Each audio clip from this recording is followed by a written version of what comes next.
Hey guys, tonight we're diving into something that's going to make your worst Monday morning look like a spa day.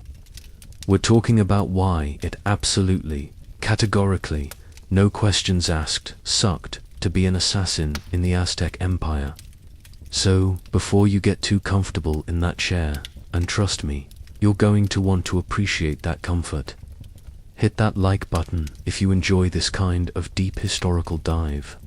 Let me know in the comments where you're watching from and what time it is for you. Now, dim the lights. Maybe grab a snack, preferably something that won't make you queasy when we get to the, let's call them occupational hazards. And let's jump into one of history's most terrifying career paths. Picture this. You think being a hitman in a mob movie looks rough. You think John Wick had it bad. Oh, sweet summer child. Try being a professional killer in a civilization where human sacrifice was basically Tuesday. Where your boss might literally eat your heart if you mess up. And where your retirement plan involved getting your chest cavity opened up on a pyramid while thousands of people cheered. Welcome to the absolute worst gig in human history. This is why it sucked to be an assassin in the Aztec Empire. Let's start with where you'd be living and working. Because the setting alone is enough to make you reconsider your career choices. Tenochtitlan wasn't just any city.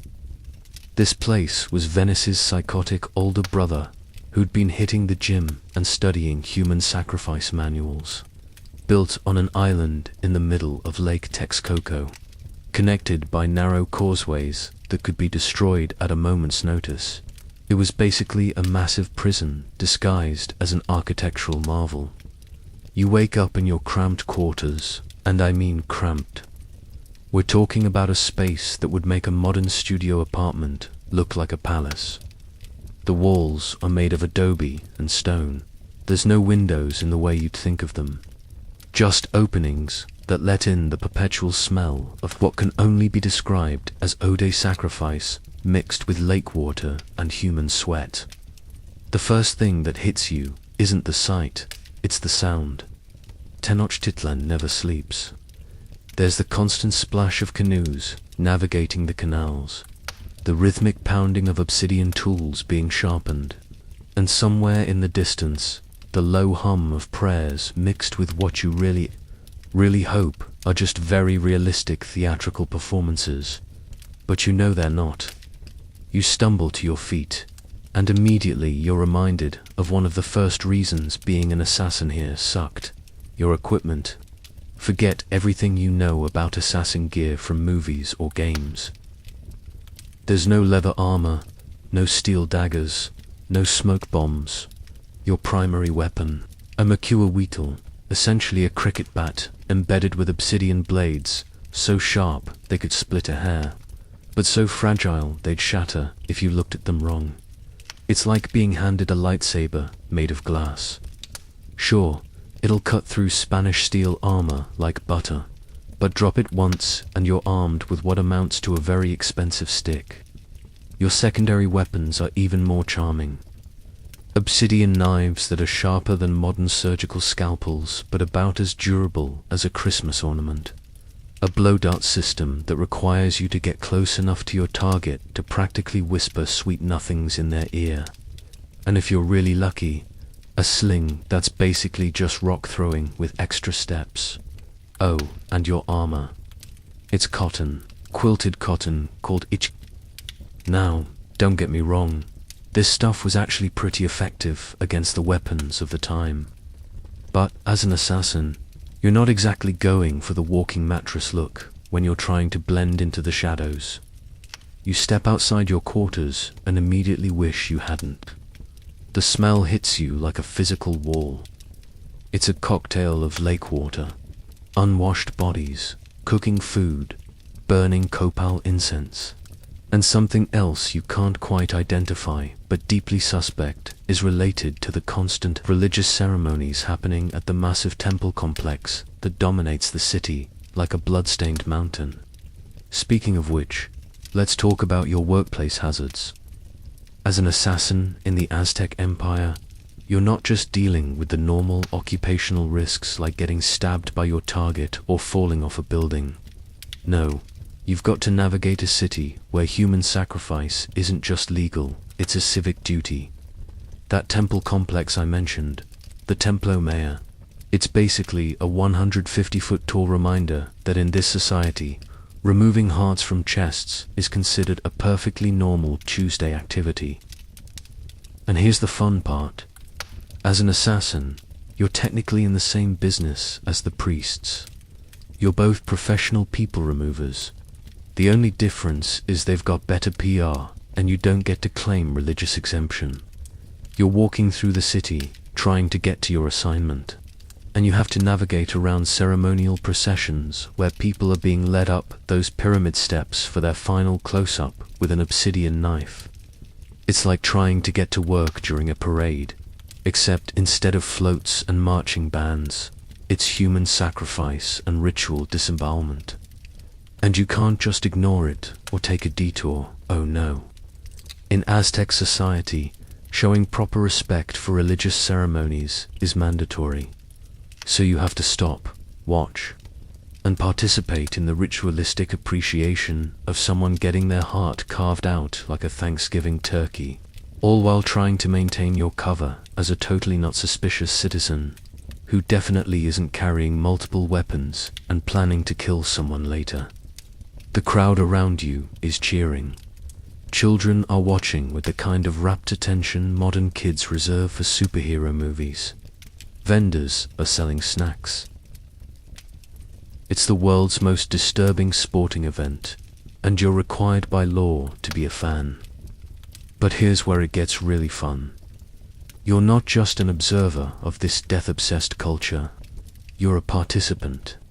And in a society where death is sacred, being a secular killer, someone who kills for political or personal reasons, rather than religious ones, puts you in a very weird position. You're like a bootleg copy of something that's considered holy. You're the knockoff version of what the priests do up on those pyramids. And trust me, in a society that takes its religious ceremonies as seriously as the Aztecs did, being a discount version of a priest is not exactly a career path that leads to job security or social respect. Now that you've gotten a taste of your working environment, let's talk about your employer. Because if you thought modern corporate culture was toxic, wait until you meet the Aztec nobility. Your boss isn't just some crime lord or political figure. In the Aztec Empire, political assassination was the exclusive domain of the emperor and the highest-ranking nobles. We're talking about people who consider themselves living gods, who wear clothing made from the feathers of birds so rare that owning even one feather illegally was punishable by death, and who think a light breakfast includes at least 3 different types of exotic blood. Let's say you work for a high-ranking noble, maybe one of the emperor's relatives, or a powerful merchant prince. This person doesn't just want their enemies dead.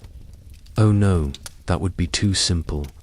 They want their enemies dead in ways that send messages, maintain deniability, preserve honor, and ideally don't interfere with any of the 17 different religious festivals happening at any given time.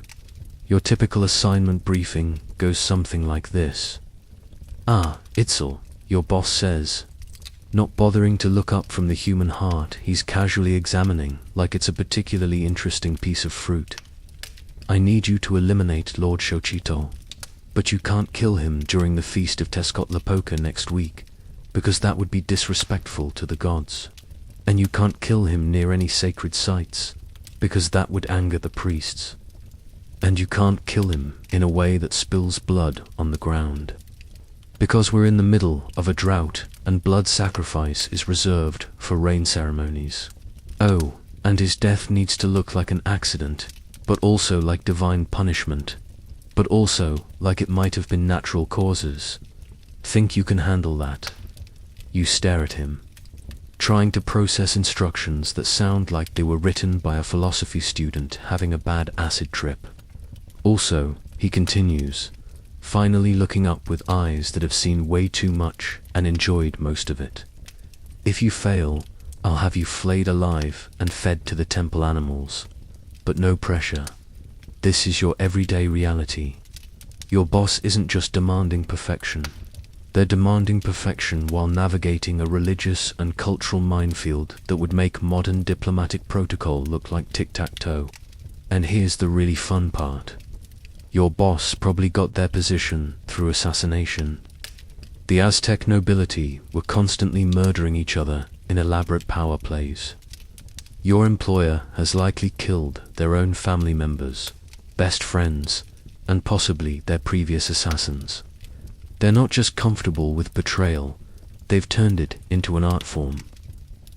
So you're working for someone who considers murder a management technique, who has zero loyalty to anyone, including you, and who views your life as roughly equivalent to the value of a moderately interesting lunch. But wait, it gets worse. Because your boss doesn't just want you to kill people.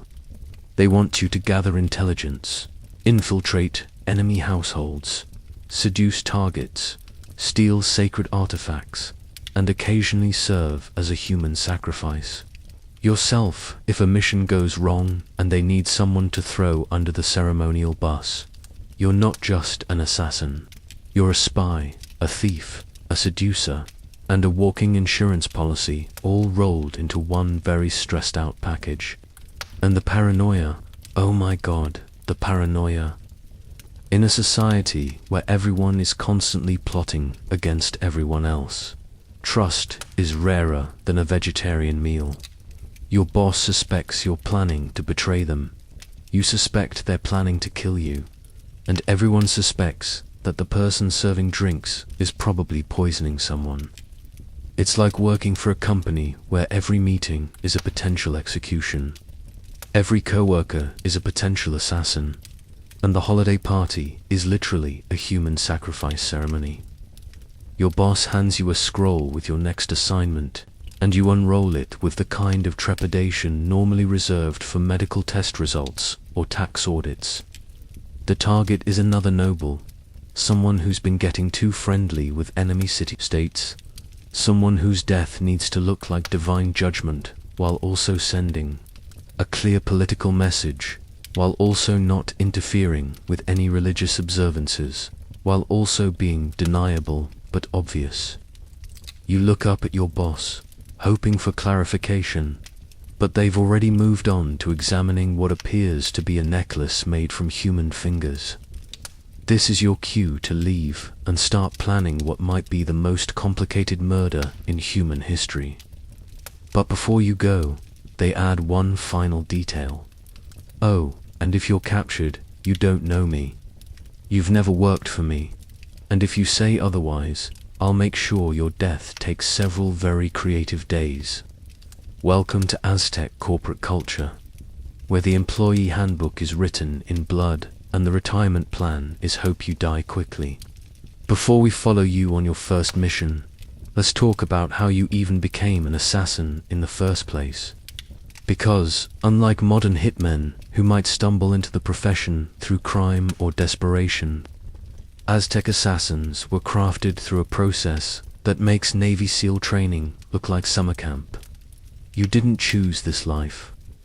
This life chose you when you were about 7 years old and some priest or noble noticed you had the right combination of intelligence, ruthlessness, and complete absence of normal human squeamishness about death. Maybe you were one of those kids who didn't flinch during sacrifice ceremonies while all the other children were crying or vomiting. Maybe you showed unusual skill with weapons during mandatory military training. Or maybe, and this is the really disturbing possibility, you were selected because you were already showing sociopathic tendencies that the adults decided to weaponize rather than treat. Either way, congratulations. You've been chosen for the Aztec Empire's most exclusive educational program, Advanced Studies in Creative Human Removal. Your training begins in a comicac. Think of it as a combination boarding school, monastery, and murder academy. These institutions were normally reserved for noble children, but they made special exceptions for future assassins because, apparently, even the Aztecs understood that killing people professionally requires a solid educational foundation. Your daily schedule would make a modern student weep. 4 a.m., wake up. No alarms, clocks, just the sound of conch shells and ritual drums that apparently never need to rest. 4:30 a.m., cold bath in the lake. And I mean cold. Lake Texcoco wasn't exactly known for its warm, soothing waters. This isn't a refreshing morning swim. It's hypothermia training disguised as hygiene. 5 a.m. morning prayers and sacrifice observation. You start every day watching someone die horribly while chanting about the glory of the gods. It's like mandatory morning chapel, except instead of singing hymns, you're watching hearts get carved out of chests. 6 a.m., breakfast. And here's where your training gets weird. You're not just eating food, you're learning about poisons. That cornmeal, it could be mixed with ground-up seeds that cause paralysis. Those peppers, some varieties can kill, others just cause enough pain to incapacitate. Every meal is a lesson in chemical warfare. 7 a.m., physical training, but not normal physical training. You're learning to move silently, to climb impossible surfaces, to fit through spaces that shouldn't accommodate a human body. You're developing the kind of flexibility and strength that would make modern parkour athletes jealous. Except you're doing it with the constant knowledge that failure means becoming tomorrow's sacrifice. 10 a.m., weapons training. Remember that Obsidian embedded club I mentioned? Learning to use it effectively without shattering it requires the kind of precision that takes years to develop. You're also learning to throw knives with accuracy that would make circus performers weep with envy. To use blow darts that can drop a man at 50 feet, and to strangle someone with your bare hands in under 30 seconds. 1 p.m., academic studies. Because being able to kill people is only half the job. You need to learn to read and write in multiple languages, understand complex political relationships, master the art of disguise and infiltration, and memorize the religious calendar so you know which days are good for murder and which days will get you struck by lightning for impious behavior. 4 p.m., infiltration training. This is where things get really psychologically damaging. You're learning to become anyone, to adopt different personalities, to seduce targets, to blend into any social situation from a merchant's market stall to a noble's feast. You're systematically destroying your own sense of identity in service of becoming a human chameleon.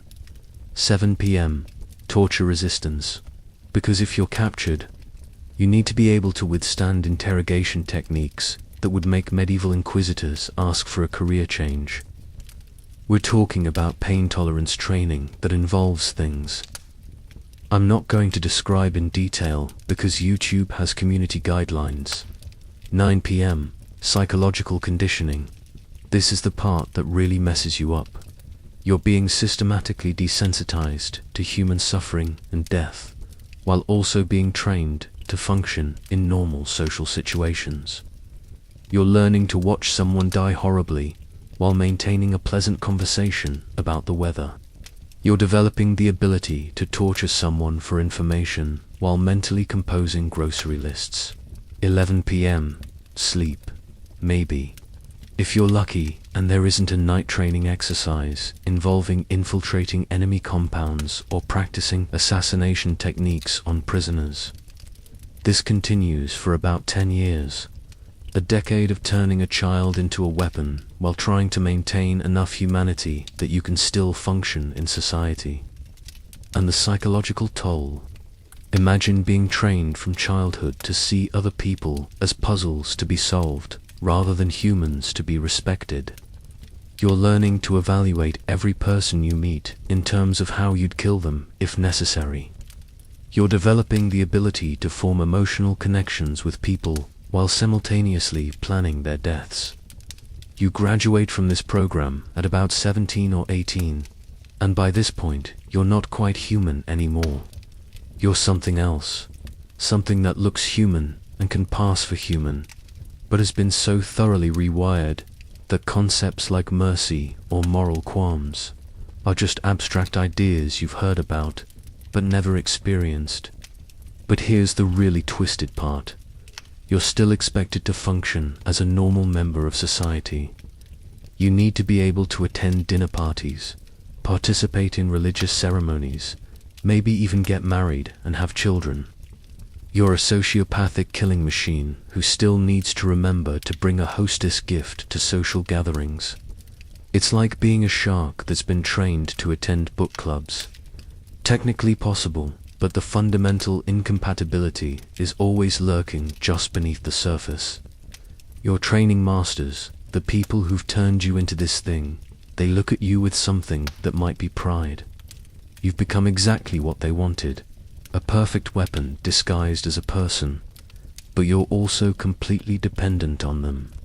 You have no other skills, no other identity, no other purpose. You're a specialist in the most specialized field imaginable. And if you ever lose your job, your only qualifications are good at murdering people and emotionally dead inside. Welcome to graduation day. Your real education is about to begin. Now that you're fully trained and ready to begin your career as a professional people remover, let's talk about one of the biggest challenges you'll face: maintaining your cover identity.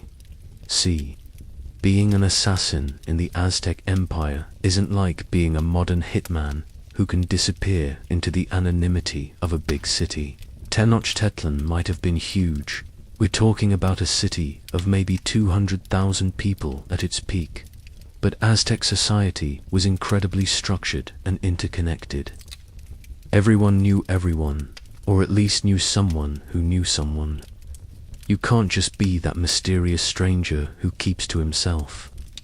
In Aztec culture, being antisocial was basically advertising that you were either crazy, cursed by the gods, or up to something illegal. Probably all three. So you need a cover identity, and that cover identity needs to be bulletproof, because the consequences of being discovered aren't just professional. Embarrassment, they're ritualistic disembowelment, followed by having your skin worn as a party costume. Let's say your cover is that you're a merchant specializing in obsidian goods. This is actually a pretty clever choice, because it explains why you travel frequently to find suppliers and customers. Why you're familiar with weapons obsidian is used to make everything from knives to arrows. And why you might have contacts in multiple city-states trade networks. But maintaining this cover is like playing the world's most dangerous game of pretend. Because actual obsidian merchants are serious professionals with years of specialized knowledge. And if you screw up even minor details, people will notice.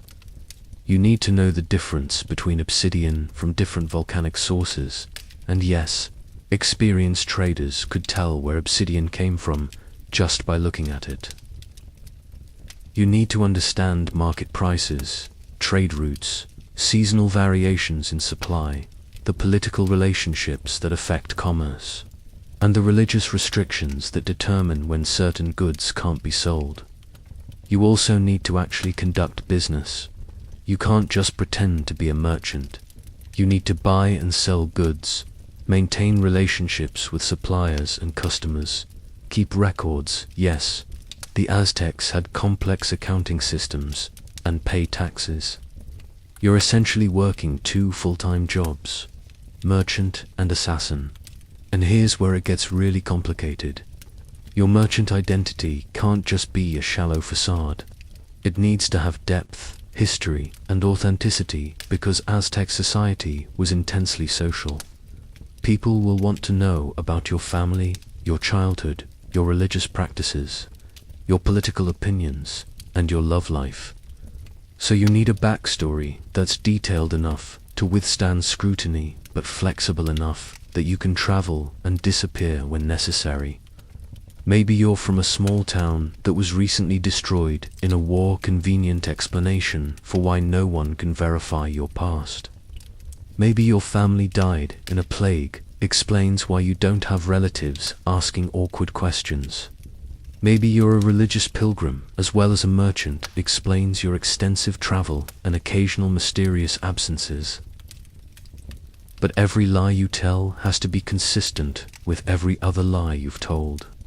And you need to remember all of them perfectly, because in a society without written records for most things, people have excellent memories, and they will notice if you contradict yourself. Let's walk through a typical social interaction. You're at a market, conducting your actual merchant business, when a customer strikes up a conversation. This person isn't just buying obsidian, they're also gathering information, because that's what everyone does in a society built on political intrigue. Beautiful pieces, they say, examining your wares. This looks like Pachuca obsidian. How's the trade route these days? I heard there's been trouble with bandits near Tulansin. You need to respond knowledgeably about trade conditions, bandit activity, and geographic details for areas you may have never actually visited as a merchant, though you might have infiltrated as an assassin. One wrong detail, and you're not just a suspicious merchant, you're a suspicious merchant who's carrying enough weapons to outfit a small army. Yes, the Pachuca quarries are still productive, you reply, hoping your intelligence briefings about regional politics are accurate. The bandit problem is overblown. Mostly just desperate farmers turn to raiding because of the drought. Smart traders are hiring extra guards and traveling in larger groups. The customer nods, but they're studying your face, your clothes, your hands. Are your hands too clean for someone who supposedly handles rough obsidian all day? Are your clothes too fine or too poor for a merchant of your claimed status? Do you smell like someone who spends time in smoky workshops, or do you smell like someone who's been handling poisons and weapons? Interesting, they say. My brother-in-law trades that route, and he mentioned something about new taxes being imposed. How has that affected your margins? Shit. This is information you don't have. You're being tested, and if you fail, this person is going to start asking more pointed questions. Maybe they're just a curious customer. Maybe they're an informant for a rival noble. Maybe they're another assassin checking to see if you're legitimate competition. The tax situation is fluid, you say carefully. Different officials have different interpretations of the new regulations. I've found it's better to be prepared for various scenarios. It's a known answer, but delivered with the kind of wary frustration that actual merchants would have about bureaucratic confusion. The customer seems satisfied, or at least not suspicious enough to pursue it further. But this kind of interaction happens constantly. Every social encounter is a test of your cover identity. Every conversation is a potential interrogation. Every new person you meet is someone who might expose you as a fraud.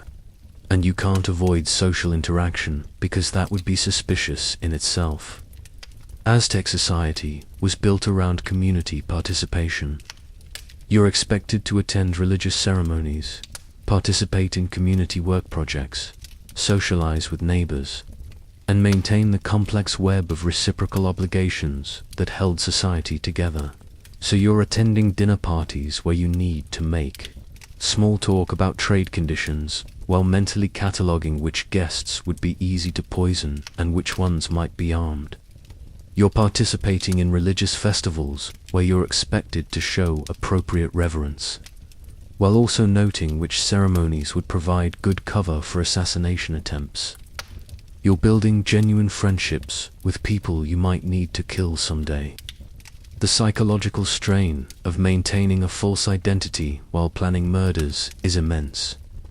You're essentially living multiple lives simultaneously, and you can never let your guard down. Never be completely honest with anyone. Never form authentic relationships. And the worst part, you're probably getting really good at it. After years of practice, lying becomes second nature. Manipulation becomes your default mode of interaction. You start to forget what it feels like to have genuine emotions or authentic relationships.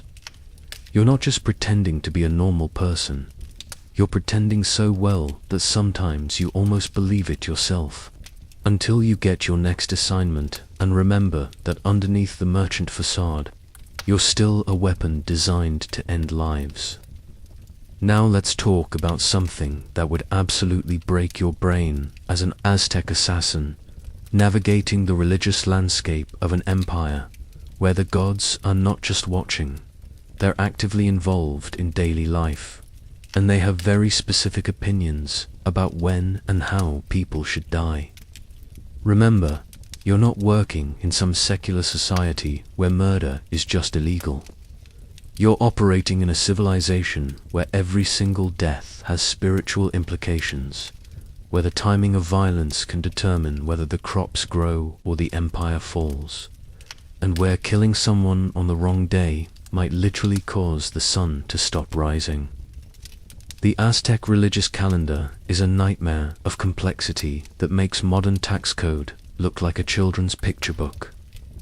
There are two overlapping calendar systems, the tonal Pauhuli sacred 260-day calendar and the Chupahuali 365-day solar calendar, and their interaction creates a cycle of 52 years before it repeats. Every single day has religious significance, most of them contradictory. So you wake up in the morning, and before you can even think about killing anyone, you need to consult with priests or calendrical experts to determine what kind of day it is. Is it a day favoring Tezcatlipoca, the god of conflict and night? Great, maybe violence is cosmically supported. But wait, it's also a day sacred to Chalcutalin, the god of plague and mystery, which means any death might trigger an epidemic. But hold on, we're also in the month dedicated to Huitzilopochtli, the fire god, so any violence needs to involve fire or it might anger him. Your head is already spinning, and we haven't even gotten to the fun parts yet. Let's say you've been assigned to kill a rival noble during a religious festival. Sounds simple enough, right? Wrong, so wrong. First, you need to determine if your target has any sacred roles or responsibilities during the festival. Are they playing the part of a god in a ceremonial drama? Because killing someone who's temporarily embodying a deity is basically deicide, and the spiritual consequences of that would make nuclear fallout look like a mild skin rash. Are they serving as a priest for any ceremonies? Because priestly murder requires completely different ritual protocols than civilian murder. Are they scheduled to be a voluntary sacrifice later in the festival? Because murdering someone who's already promised to the gods is essentially theft from the divine realm. But wait, there's more. You also need to consider the location. Different areas of the city have different spiritual jurisdictions. Murder near a temple requires different ritual purification than murder near a marketplace. Violence on a causeway might anger the water gods. Killing someone in their own home might bind their ghost to that location, creating a vengeful spirit that will plague the neighborhood for generations. And the method of killing. Oh boy, the method matters more than you can possibly imagine. Blood spilled on the ground feeds the earth, but might anger sky gods. Strangulation preserves blood, but might offend deities who prefer dramatic sacrifice. Poison is sneaky, but might be considered cowardly by warrior gods. Drowning honors water deities, but pisses off fire gods. Each method of murder has its own spiritual implications and requirements. Let's walk through a specific scenario to show you just how insane this gets. You've been ordered to kill Lord Itzpapolotl during the festival of Toxcatel, which honors Tezcatlipoca. Your target will be participating in the ceremonial activities, which means he'll be in a semi-sacred state for the duration of the festival. The festival lasts for 20 days, during which various taboos and requirements are in effect. Day 1 of your planning. You consult the ritual calendar and discover that killing during Toxcotal is actually spiritually supported, since Tezcatlipoca appreciates conflict and cunning. Good start. Day 2. You learn that your target will be fasting for the first 10 days of the festival, which means he'll be in a ritually pure state. Killing someone who's ritually pure requires different spiritual protocols than killing someone who's spiritually neutral. Day 3. You discover that there's a solar eclipse predicted during the festival, which completely changes the spiritual landscape. Eclipse days are considered either extraordinarily lucky or catastrophically unlucky for violence, depending on interpretations that scholars still argue about. Day 4. You find out that your target's family has ancestral connections to the priesthood of Quetzalcoatl, which means his death might anger the feathered serpent god who's traditionally opposed to Tezcatlipoca. Divine politics are now involved in your assassination plot.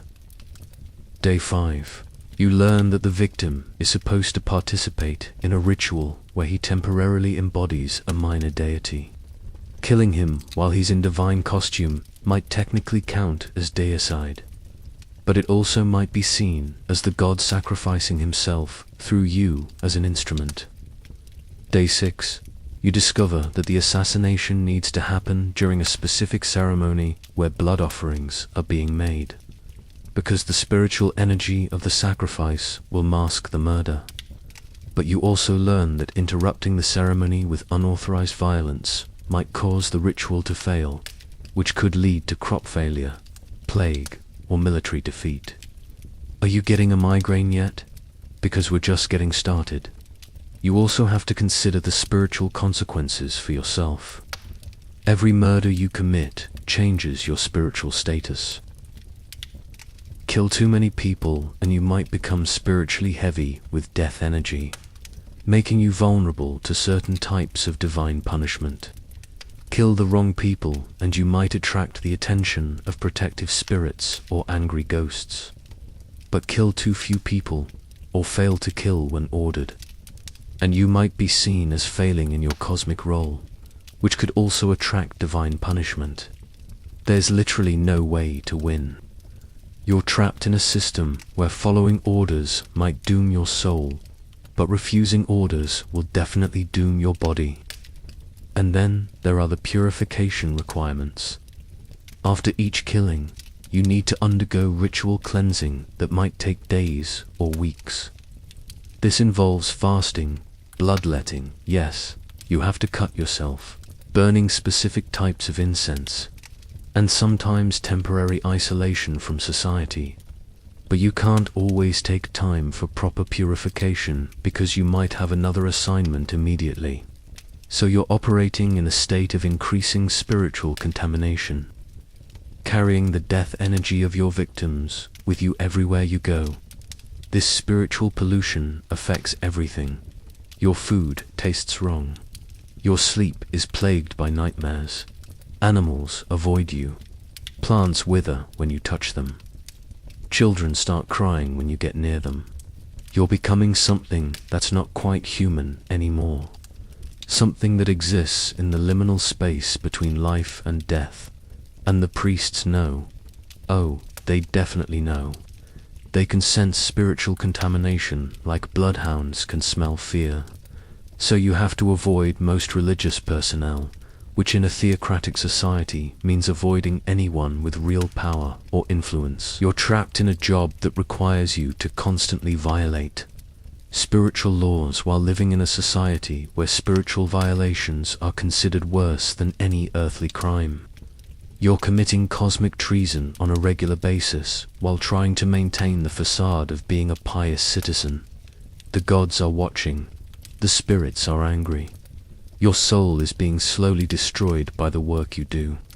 And you still have to get up every morning and pretend everything is fine while planning the next murder. Welcome to the spiritual nightmare of being an Aztec assassin.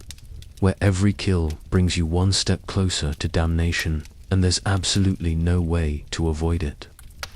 If you thought navigating the religious implications of murder was complicated, wait until you dive into the political cesspool that is Aztec power dynamics.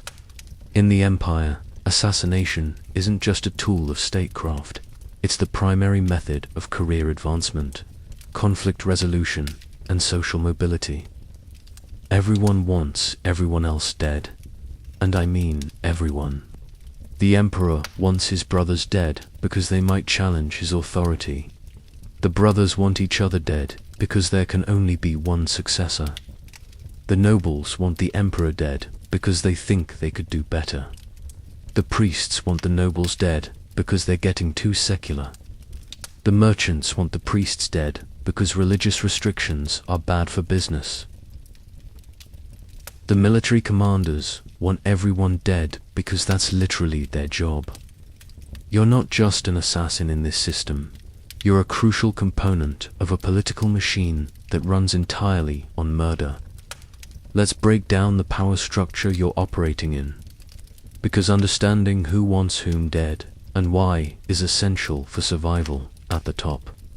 You've got the Huey Tlatoani, the Emperor, who's supposedly chosen by the gods but actually selected through a process that makes Game of Thrones look like a friendly debate club.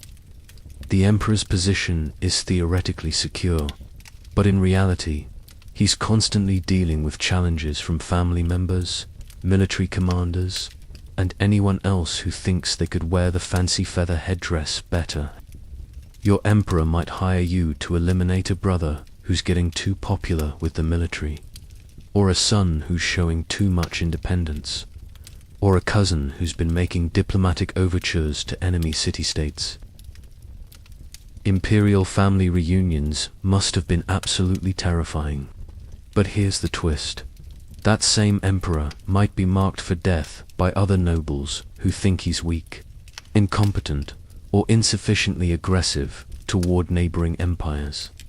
So you might be taking contracts to protect the Emperor from assassins, while simultaneously planning to assassinate him for a different client. The cognitive dissonance alone could drive you insane.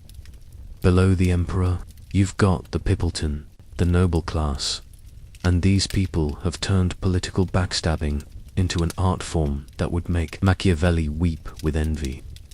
They're constantly plotting against each other over trade rights, marriage, alliances, territorial control, and religious authority. Lord Telekula wants Lord Moctezuma dead because Moctezuma's been undermining his trade monopoly in cacao beans. Lord Moctezuma wants Lord Nezawalcoitl dead because Nezawalcoitl's been seducing his wife.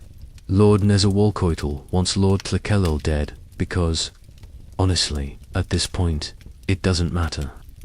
They all want each other dead, and they're all hiring you to make it happen. But wait, there's more. Because these aren't just individual grudges. They're part of complex alliance networks that shift constantly. Today's target might be tomorrow's employer. The person you're protecting this week might be the person you're killing next month. You need a flowchart just to keep track of who's currently allied with whom. And even then, the relationships change faster than you can update your notes. Then you've got the Pochteca, the long-distance merchants, who are officially just traders, but actually function as spies, diplomats, and informal intelligence networks. These people know everybody's business. They have contacts in every city-state, and they're absolutely ruthless about protecting their commercial interests. A Pochteca merchant might hire you to eliminate a rival trader who's been undercutting their prices in the Obsidian market, or to kill a local official who's been demanding excessive taxes, bribes on trade goods, or to assassinate a foreign diplomat who's been negotiating trade deals that would hurt their business. But here's where it gets really twisted. These merchants often serve as informal ambassadors, so killing one might be seen as an act of war against whatever city-state they represent. Your simple assassination contract could accidentally trigger a military conflict that kills thousands of people. No pressure. The military commanders, the Tlatoani, and other war leaders add another layer of complexity because they're constantly plotting coups, planning campaigns, and trying to eliminate rivals within their own ranks. A successful general is dangerous to everyone above him and everyone beside him. So military leadership positions have a turnover rate that would make tech startups jealous. General Chimalpopoca wants you to kill General Axiacotl because Axiacotl's recent victory has made him too popular with the troops. But General Axiacotl has already hired a different assassin to kill General Chimalpopoca for the same reason. Meanwhile, the Emperor has secretly contracted you to kill both of them because successful generals tend to develop imperial ambitions. You're juggling multiple contracts on the same people, from different employers, with conflicting requirements and deadlines. It's like playing three-dimensional chess while blindfolded and on fire. And then there are the priests, who represent a completely different type of political power. They control the religious calendar, interpret divine will, and have the authority to declare rulers legitimate or illegitimate. They're also completely insane by any reasonable standard, because they spend most of their time engaging in ritual self-mutilation and consuming various psychoactive substances in religious ceremonies. High Priest Tlezolteotl might hire you to eliminate a rival priest who's been challenging his interpretation of a particular prophecy, or to kill a secular official who's been questioning the necessity of human sacrifice, or to assassinate a foreign religious leader whose different beliefs are corrupting local spiritual practices. But priests have their own problems. They're supposed to be spiritually pure, which theoretically means they shouldn't be directly involved in murder. So they need plausible deniability even more than secular employers do. Your assassination needs to look like divine judgment, natural death, or accidental misfortune. Plus, priests have access to poisons, curses, and other supernatural methods of elimination that make your job both easier and more dangerous. They might provide you with exotic toxins that can kill someone days or weeks after administration. But they might also curse you if you fail to complete the contract satisfactorily. Working for priests means operating in a world where failure might result in supernatural as well as physical punishment. Your employer might not just kill you, they might damn your soul to eternal torment in the underworld. Now, here's where the political situation gets really nightmarish. Information warfare. In a society where everyone is constantly plotting against everyone else, information is more valuable than obsidian, jade, or even cacao beans. Everyone wants to know what everyone else is planning, and they're all willing to pay premium prices for intelligence. So you're not just an assassin, you're also a spy. Your employers expect you to gather information while you're infiltrating targets, and that information becomes part of the payment for your services. You're trading in secrets as well as death. But information is dangerous. Know too much, and you become a target yourself. Know too little, and you're useless to your employers. Share information with the wrong people, and you've committed treason against everyone else. You're walking around with knowledge that could topple governments, destroy families, and start wars. Every conversation is a potential intelligence operation. Every social interaction is an opportunity to gather or accidentally reveal information that could get people killed. And here's the really twisted part. Your targets often know they're marked for death. In a political system based on constant assassination, survival requires paranoia. Everyone assumes someone is trying to kill them, and they're usually right. So your targets aren't just going about their normal lives, obliviously waiting for you to strike. They're actively trying to identify and eliminate threats, including you. They're hiring their own assassins to kill anyone who might be hired to kill them.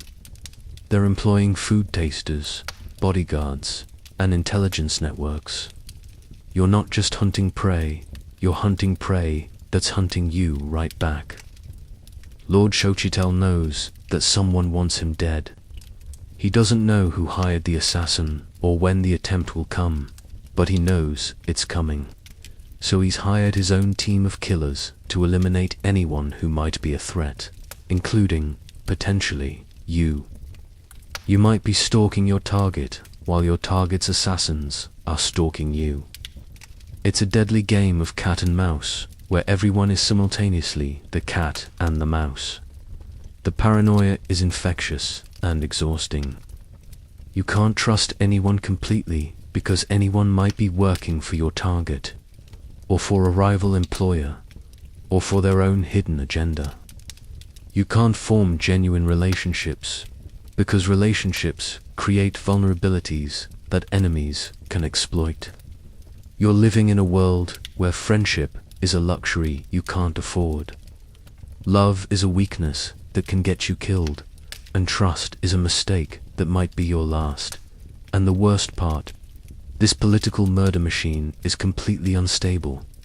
The constant assassination and counter-assassination creates a system where no one can ever feel secure. No one can make long-term plans, and no one can trust the people they're working with. Empires built on murder don't last. They consume themselves from within, destroying the very foundations that made them powerful in the first place. You're not just participating in political violence, you're helping to tear apart the civilization you live in. Every successful assassination weakens the overall system. Every political murder creates new grudges, new enemies, new cycles of revenge. You're not solving problems, you're creating bigger problems that will require even more violence to resolve. You're trapped in a political death spiral, and there's no way out that doesn't involve your own death. Welcome to Aztec politics, where the only winning move is not to play, but refusing to play means you lose automatically. Alright, now let's get to the really fun part. Actually trying to kill someone who doesn't want to die. Because if you thought the political and religious complications were bad, wait until you meet the kind of people who survive long enough in Aztec power structures to become worth assassinating. Your targets aren't random civilians going about their peaceful daily lives. These are people who've climbed to positions of power in a society where everyone is constantly trying to murder everyone else. They're paranoid, well-trained, heavily guarded, and absolutely ruthless about eliminating threats. They've survived this long by being smarter, more vicious, and more prepared than everyone who tried to kill them before you. And there have been a lot of people who tried to kill them before you. Let's say your current target is Lord Itzel, a high-ranking noble who controls several important trade routes and has been getting a little too friendly with enemy city-states. Your employer wants him dead, preferably in a way that looks like an accident but sends a clear message to other potential traitors. Simple enough, right, wrong, so incredibly wrong. Lord Itzel didn't get to his position by being careless. He survived at least a dozen assassination attempts that you know about, and probably twice that many that never became public knowledge. This man has turned paranoia into an art form. First, let's talk about his security arrangements, which make modern Secret Service protection look casual and relaxed. He never eats anything that hasn't been prepared by his personal cook, a man whose entire family is held hostage to ensure loyalty.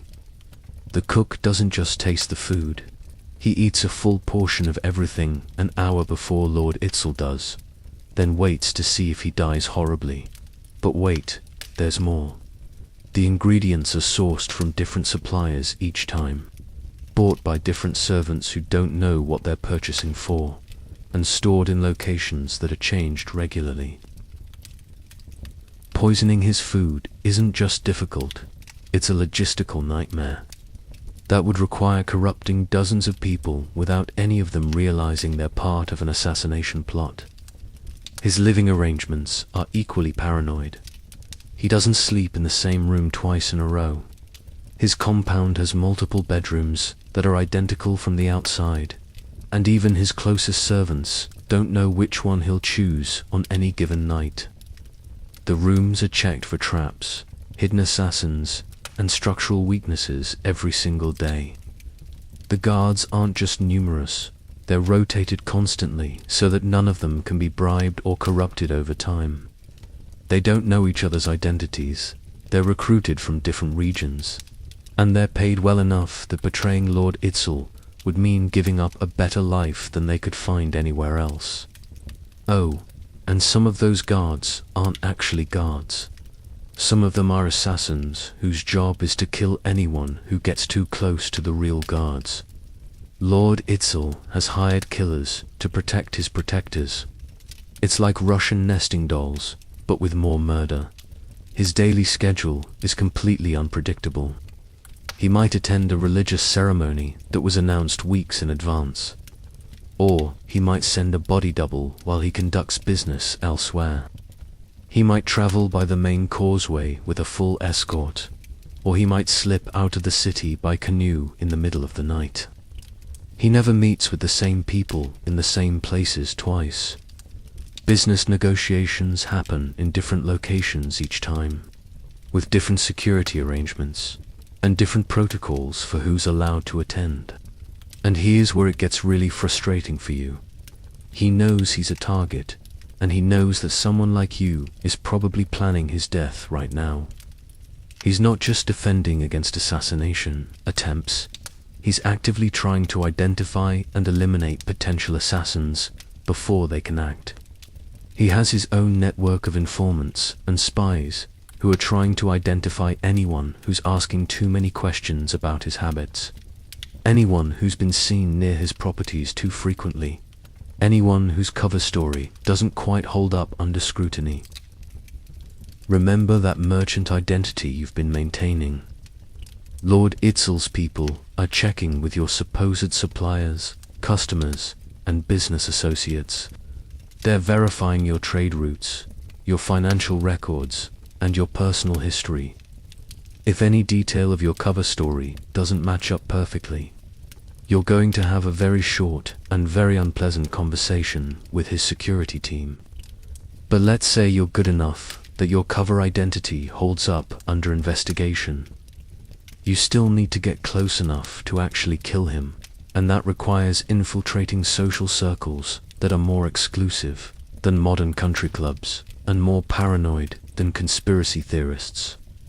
To get invited to the kind of events where Lord Itzel might appear, you need recommendations from people he trusts. But the people he trusts are also people who've survived multiple assassination attempts, so they're almost as paranoid as he is. Getting their trust requires months or years of careful relationship building, and even if you succeed in getting invited to a social gathering where your target will be present, you're walking into a room full of people who are professionally suspicious of everyone around them. The other guests aren't just wealthy socialites, they're people who've climbed to positions of power by being better at political violence than their competitors. Everyone at these gatherings is evaluating everyone else as a potential threat. The dinner conversation isn't just small talk, it's a complex dance of intelligence gathering, threat assessment, and social maneuvering. One wrong word, one slightly off detail in your cover story, one moment of inattention, and you'll find yourself surrounded by very polite, very well-dressed people who are all reaching for concealed weapons. Let's walk through what a typical assassination attempt might look like. You've spent months building your merchant identity, establishing relationships with Lord Itzel's associates, and finally securing an invitation to a feast celebrating some religious holiday. You've planned to poison his drink during the evening's festivities. You arrive at the compound and immediately notice that there are twice as many guards as usual. Apparently, Lord Itzel received intelligence about a potential threat. He doesn't know the specific details, but he knows enough to increase security. The feast is being held in a different location than originally announced. The change was made at the last minute, supposedly for religious reasons, but actually to throw off any assassination plans that depended on the original venue. When you enter the dining area, you realize that the seating arrangements have been changed. Your carefully researched plan to sit near Lord Itzel is useless because he's now at the opposite end of the room, surrounded by people you don't recognize and haven't prepared for. Worse, you notice that several other guests are watching you with the kind of professional interest that suggests they're not just partygoers. Some of them might be Lord Itzel's security. Others might be rival assassins who are either protecting him because their employers have different priorities now, or planning to kill him themselves because everyone wants him dead for different reasons. The servant who was supposed to help you get access to the drinks has disappeared. Either he was discovered and is currently being tortured in a basement somewhere, or he was never really on your side and has just revealed your plan to Lord Itzel's security team. You're surrounded by people who are all potentially trying to kill the same target you're trying to kill, while also potentially trying to kill each other, while also potentially trying to kill you. It's like a deadly game of musical chairs, where everyone has knives and the music never stops. And Lord Itzel, he's perfectly calm, engaging in pleasant conversation about trade conditions and religious ceremonies, acting like he doesn't have a care in the world, but you notice that he's not eating or drinking anything until other people have consumed the same items first. He's not sitting with his back to any entrances. His hands are positioned so he can reach concealed weapons quickly. He knows someone at this gathering is here to kill him. He might even know it's you specifically. But he's going through the social motions because backing down or showing fear would be seen as weakness, and weakness invites more assassination attempts. You're playing a game of deadly politeness where everyone is trying to murder each other while maintaining perfect social etiquette. One wrong move and the whole facade collapses into open violence that will probably kill half the people in the room. The evening progresses, and you realize that your original plan is completely impossible. Too many variables have changed, too many people are watching, too many security measures are in place. But you can't just leave, because leaving early would be suspicious. You can't stay and do nothing, because your employer expects results. You can't try a different approach, because you don't have backup plans for this level of security. You're trapped in a social situation where everyone is politely trying to identify which of the other guests is planning to commit murder, while you're the person planning to commit murder, while other people are also probably planning to commit murder, while the target is casually discussing the weather and mentally calculating how to kill everyone in the room if necessary. This is your life as an Aztec assassin. Every mission is like this. Every target is this well protected, this paranoid, this professionally competent at not being dead. And the really fun part, even if you succeed in killing Lord Itzel, even if you somehow overcome all his security measures and eliminate him without being caught, you still have to escape from a compound full of armed, trained, paranoid people who now know that there's a killer among them. Good luck with that.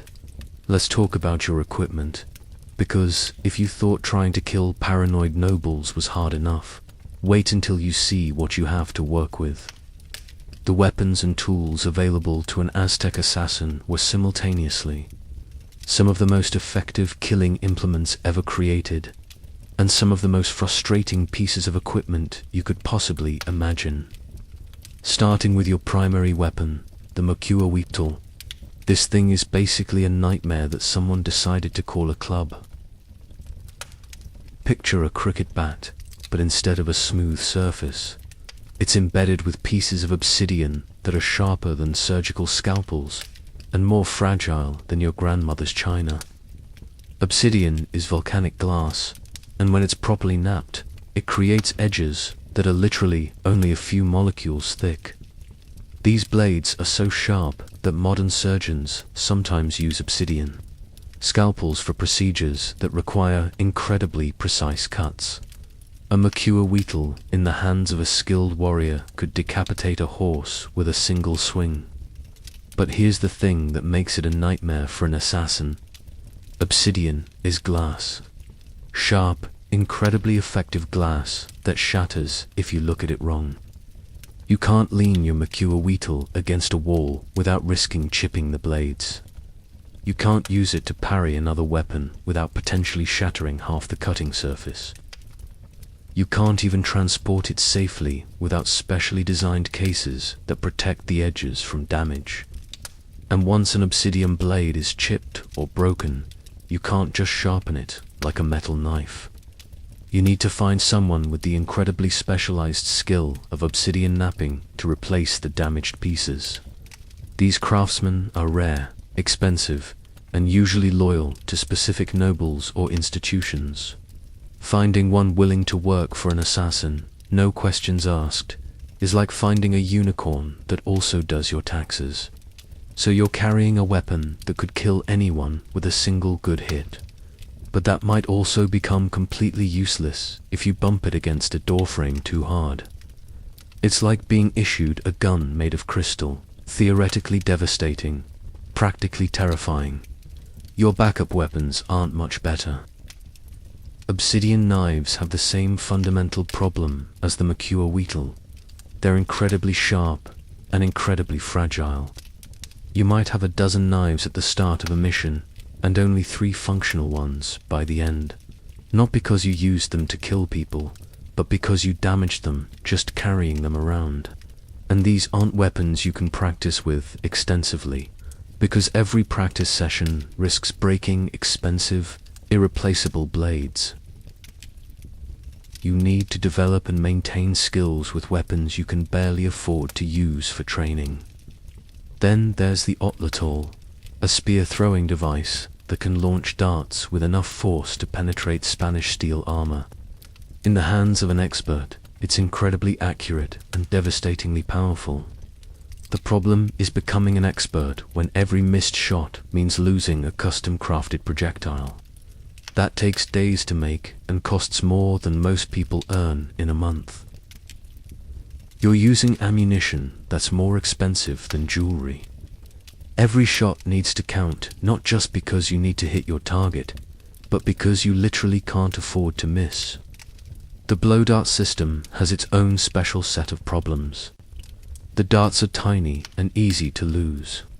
The poison needs to be fresh, which means carrying around toxic substances that could kill you if you're not careful. And the whole system requires you to get close enough to your target to practically whisper in their ear. Plus, using a blow dart effectively requires exceptional lung capacity and breath control. You need to be able to deliver a powerful, accurate shot while potentially hiding, running, or climbing.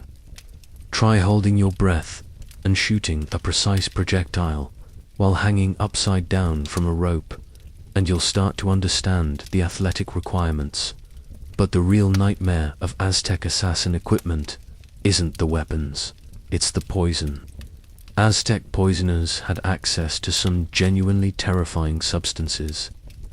There were plant-based toxins that could kill in minutes, animal venoms that caused paralysis or madness, and mineral compounds that could mimic natural death, so effectively that even experienced priests couldn't tell the difference. Sounds great for an assassin, right? Wrong. Because working with these poisons was like juggling live grenades while blindfolded. Most of the really effective toxins were also incredibly dangerous to handle. You couldn't just carry them around in little vials like some medieval apothecary. Many of them were absorbed through skin, others were toxic if inhaled. and some were so volatile that temperature changes could make them either ineffective or explosively dangerous. You needed specialized knowledge to prepare them properly, specialized equipment to store them safely, and specialized techniques to administer them without killing yourself in the process. And you couldn't exactly take a poison handling class at the local Comicac without raising some uncomfortable questions about your career plans. The antidotes were even worse. Most effective poisons didn't have reliable antidotes, and the ones that did have antidotes often required ingredients that were rarer and more expensive than the poisons themselves. So you're carrying substances that could kill your target, kill you, kill innocent bystanders, or kill everyone in a room if you handle them incorrectly. And you're doing this while maintaining a cover identity, infiltrating social events, and trying not to act suspicious around people who are professionally paranoid about being poisoned. Let's talk about a specific example: the poison extracted from certain tropical frogs. This stuff could kill a grown man in minutes, was virtually undetectable in food or drink, and mimicked the symptoms of several natural diseases. Perfect assassin weapon, right? Except that extracting the poison required capturing live frogs from specific regions, keeping them alive during transport. Dead frogs produce different toxins, milking them under conditions that prevented contamination, and processing the venom using techniques that were closely guarded secrets of specialized poisoners. The whole process took weeks, required expensive equipment and rare materials, and had about a 50% chance of killing you during preparation. And the final product was only stable for a few days under ideal storage conditions. You're essentially running a biochemical laboratory in your spare time, while also maintaining a cover identity and planning murders.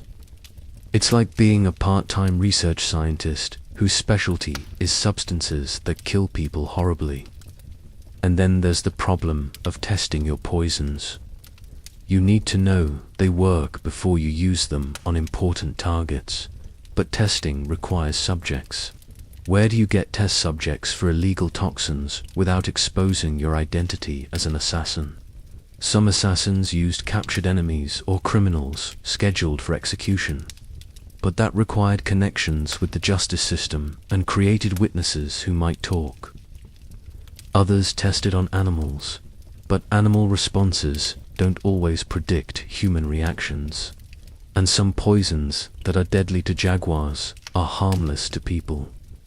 The really dedicated assassins tested poisons on themselves in small doses to understand the effects and build up tolerance.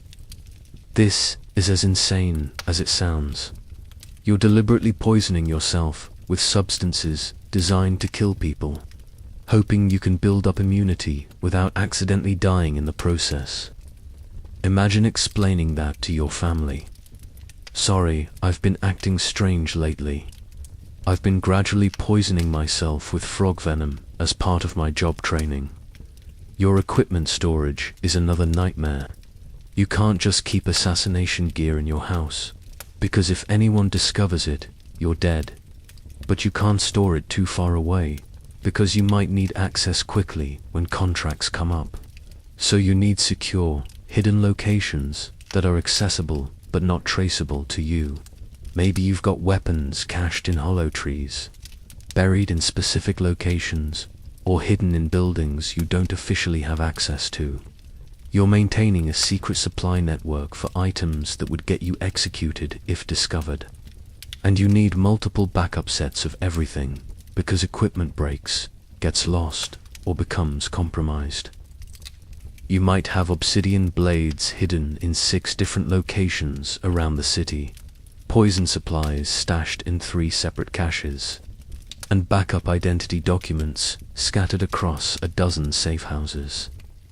You're like a paranoid prepper, except instead of preparing for the apocalypse, you're preparing to be the apocalypse for specific individuals.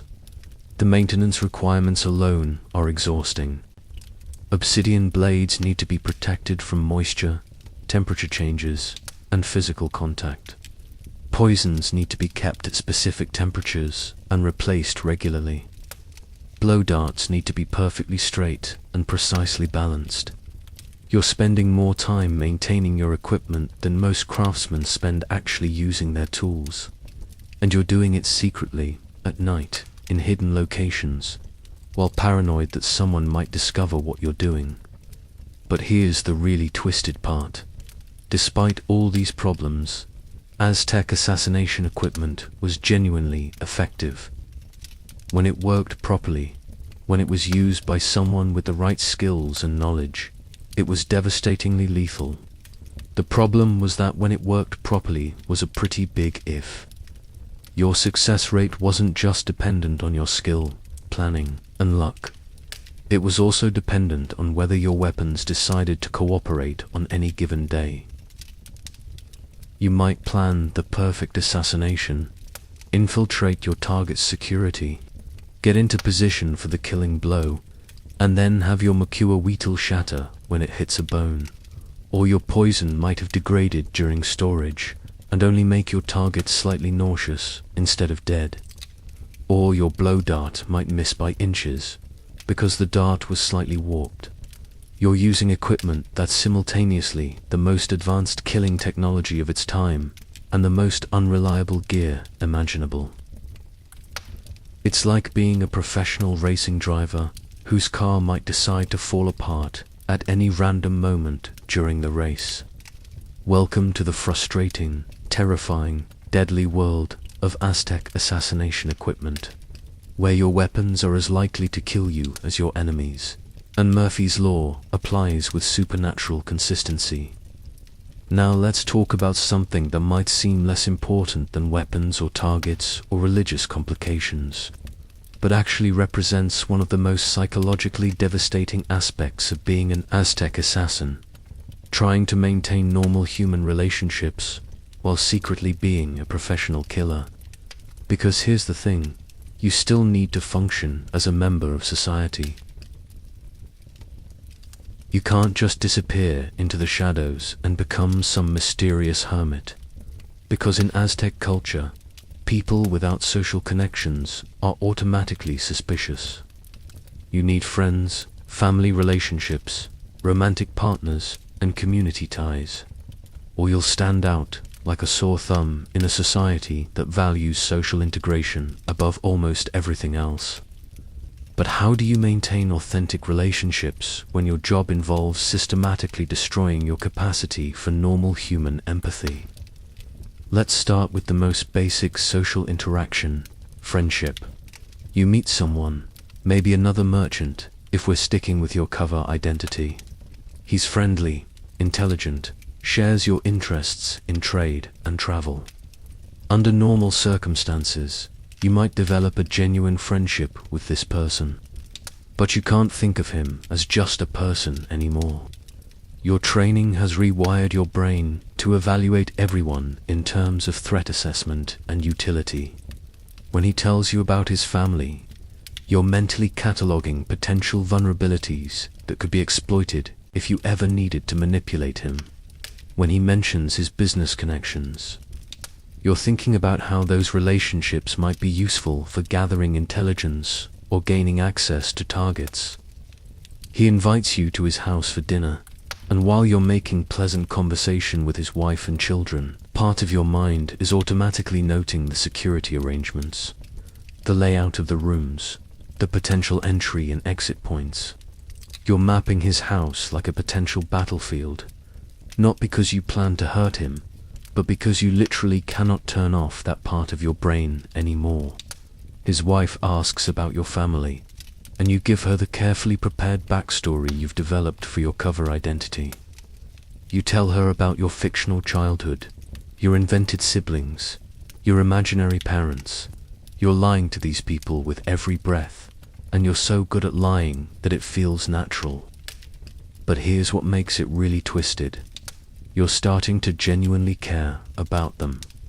Despite your training, despite your professional paranoia, despite everything that's wrong with you, You're developing actual emotional attachment to people you're systematically deceiving.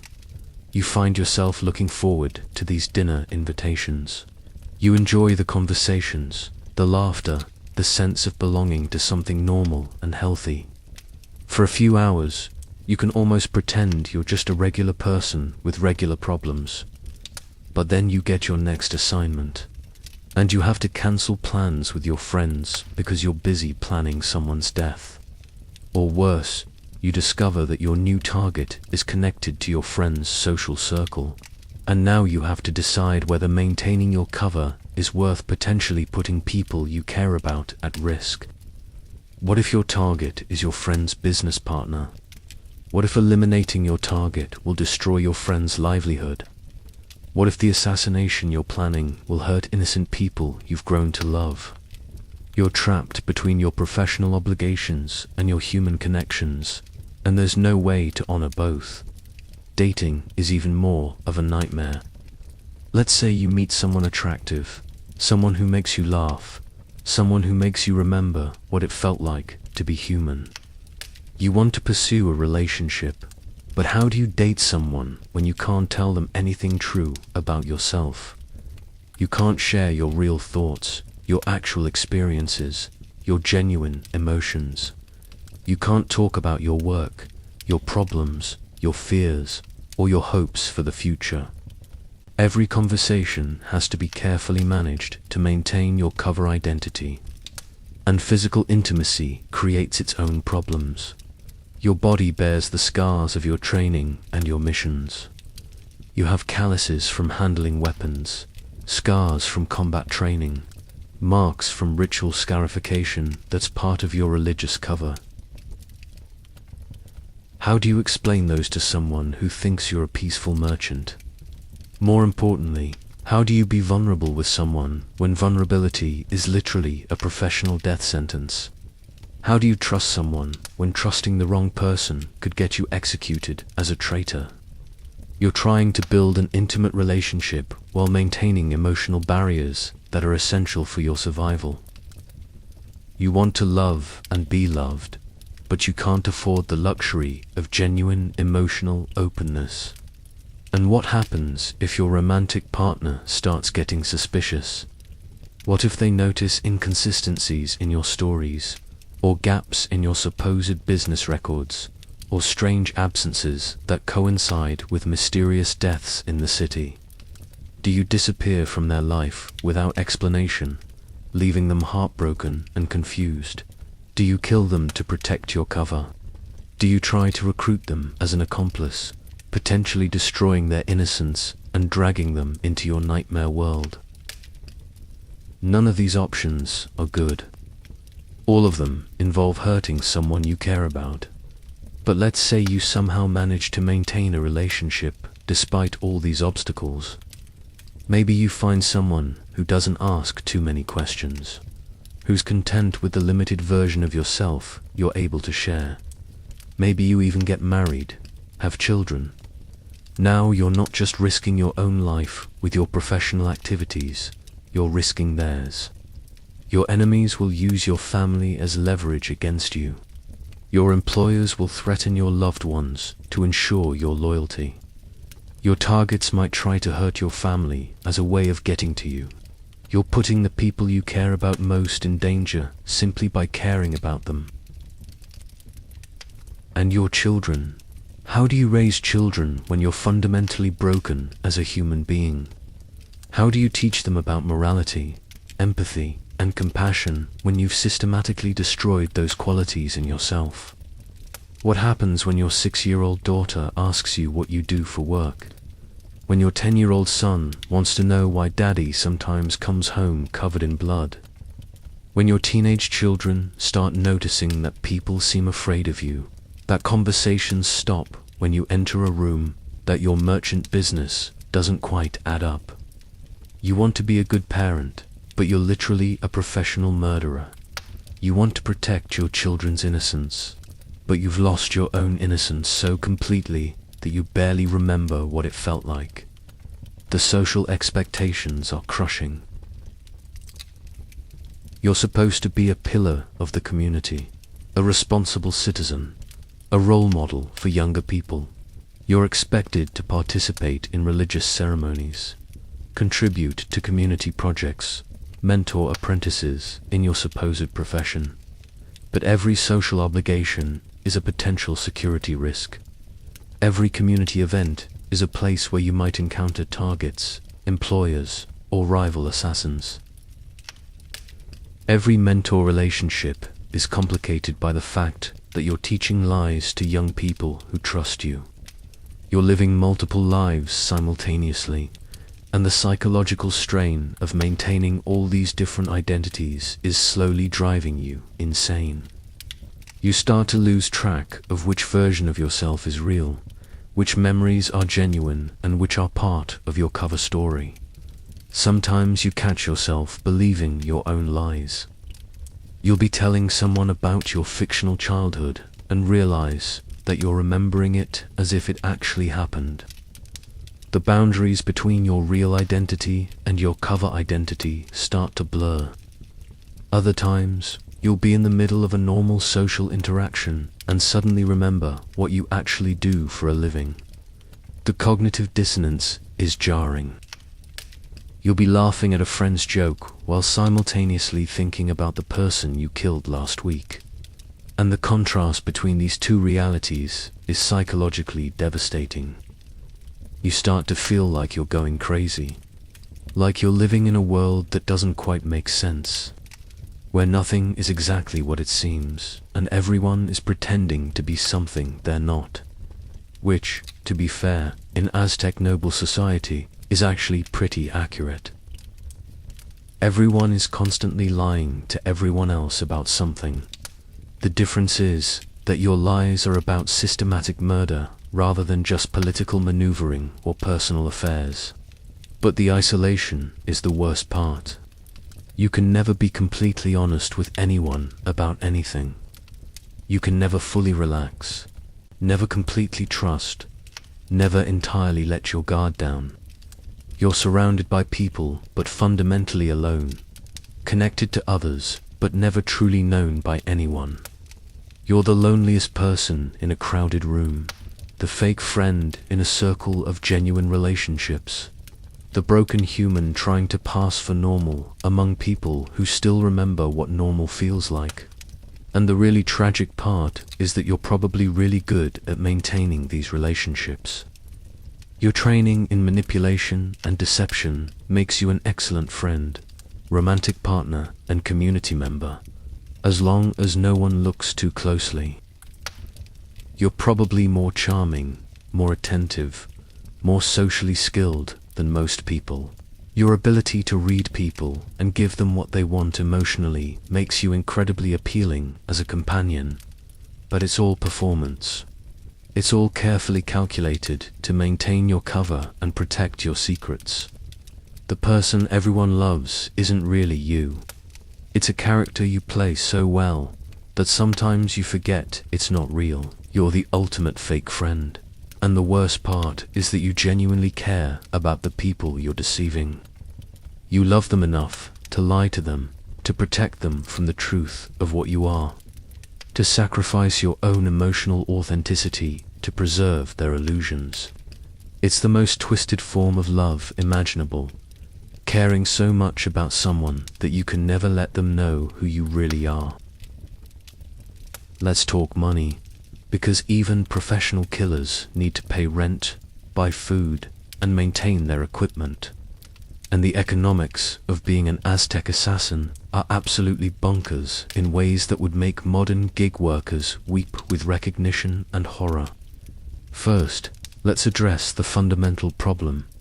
Assassination is illegal, not just morally questionable or socially frowned upon, completely, utterly execute you if you caught illegal. This means you can't exactly advertise your services, maintain business records, or file taxes on your murder income. You're operating in a completely black market economy where everything is done through personal connections, word of mouth, recommendations, and trust relationships that could get everyone involved killed if they go wrong. Getting your first contract is like trying to get your first job in any field. Except instead of lacking experience, you lack experience in murder. And instead of being rejected politely, being rejected might mean being killed to protect someone's secrets. You need referrals from people who can vouch for your discretion and competence. But those people won't recommend you until you've proven yourself. But you can't prove yourself until someone gives you a chance to commit murder professionally. It's a deadly catch-22. Most new assassins start with incredibly low-paying, high-risk jobs that experienced killers won't touch.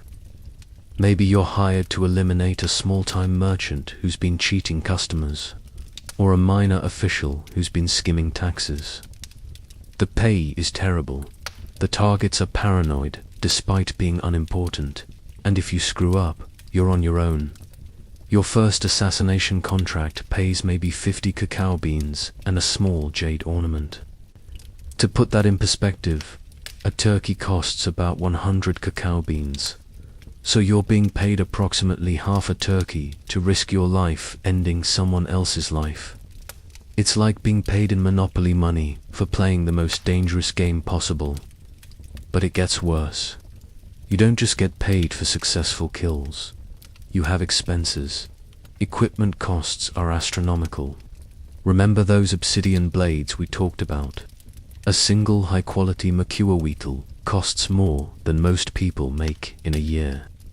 The Obsidian blades alone might cost several hundred cacao beans each, and you need backups because they break constantly. Specialized poisons cost even more. The really effective toxins are made from rare ingredients that have to be imported from distant regions, processed by experts who charge premium prices for their discretion, and stored using expensive preservation techniques. A single dose of effective, undetectable poison might cost 1,000 cacao beans or more. That's 10 turkeys worth of currency for something you use once and then it's gone forever. It's like buying a new car every time you need to drive to the grocery store. And that's assuming you can even find someone willing to sell you poison.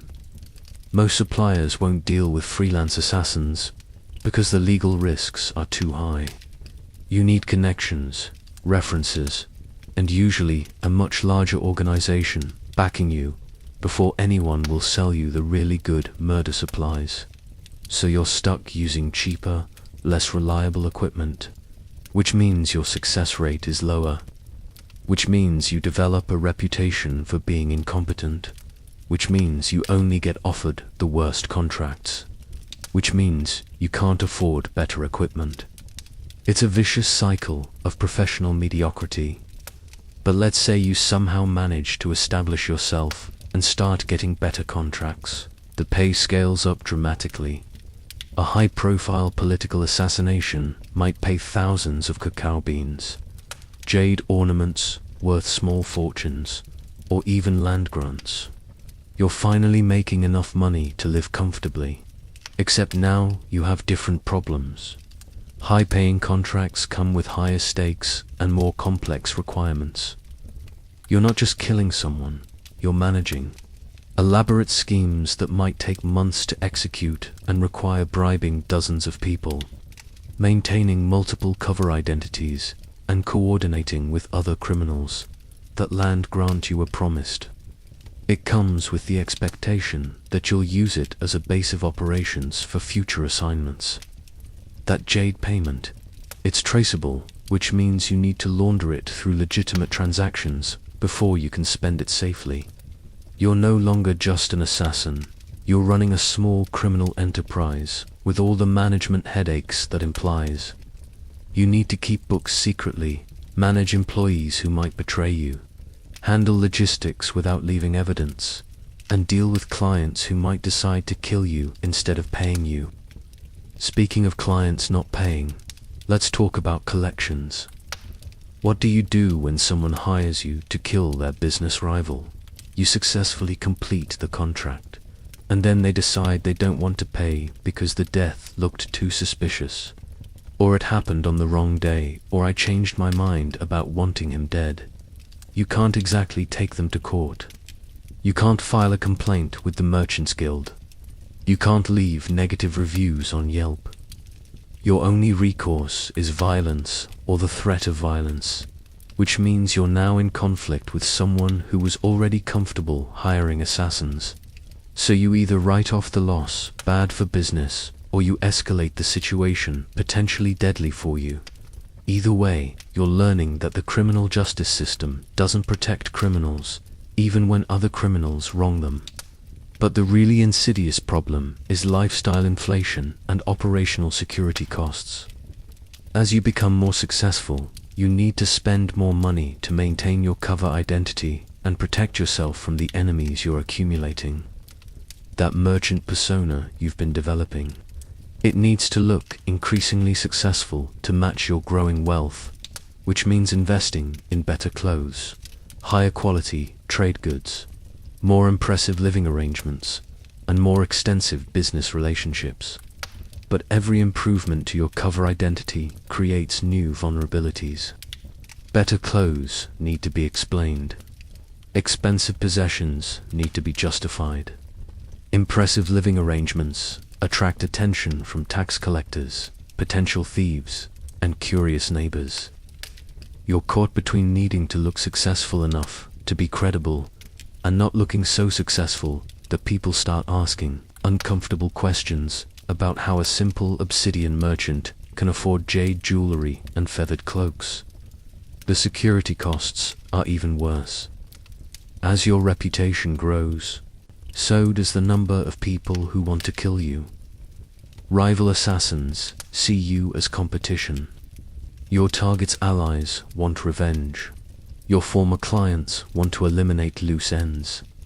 Law enforcement officials want to make examples of successful criminals. So you need bodyguards who might betray you, safe houses that cost money to maintain, information networks that require constant bribes, and escape routes that need to be kept current. You're spending a fortune on staying alive long enough to enjoy the money you're making from killing people. And you can't exactly retire. There's no assassin pension plan, no 401k for killers, no social security for sociopaths. Once you're in this business, you're in it until someone kills you or you become too old and slow to be effective. Worse, your skills don't transfer to other professions. Professional murderer doesn't look great on a resume when you're applying for legitimate jobs. Your entire career has been built on deception, violence, and illegal activities. You don't have references from legitimate employers, work history from legal businesses, or connections in respectable industries. You're trapped in a profession that becomes more dangerous every year, with no way out that doesn't involve poverty, exile, or death. But here's the really twisted part. If you're successful enough to survive for several years, you probably start making really good money. The contracts get bigger, the clients get more important, the payments get more substantial. You might find yourself wealthier than most legitimate merchants, more financially secure than skilled craftsmen, better compensated than many nobles. You're being paid extremely well to do something you're exceptionally good at. The golden handcuffs are made of actual gold. You can't afford to quit because you're making too much money.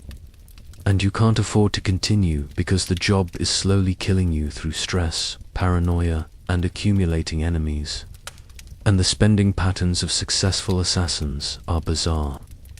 You can't enjoy most normal luxuries because they require social interaction that might compromise your cover. You can't travel freely because that might interfere with contract obligations. You can't make long-term investments because you might be dead next year. So you end up with a lot of money that you can't spend safely, valuable possessions you can't display publicly, and a lifestyle that's simultaneously luxurious and deeply constrained. You might own extensive properties that you can't be seen visiting, collections of valuable art that you can't show to anyone, enough wealth to live like nobility, but not the social freedom to actually enjoy it. It's like being rich in prison. Technically, you have money, but your options for using it are extremely limited. The tax situation is also nightmarish. The Aztec Empire had complex tribute and taxation systems that required detailed record-keeping and regular payments to various levels of government. How do you explain your income to tax collectors when your income comes from murder?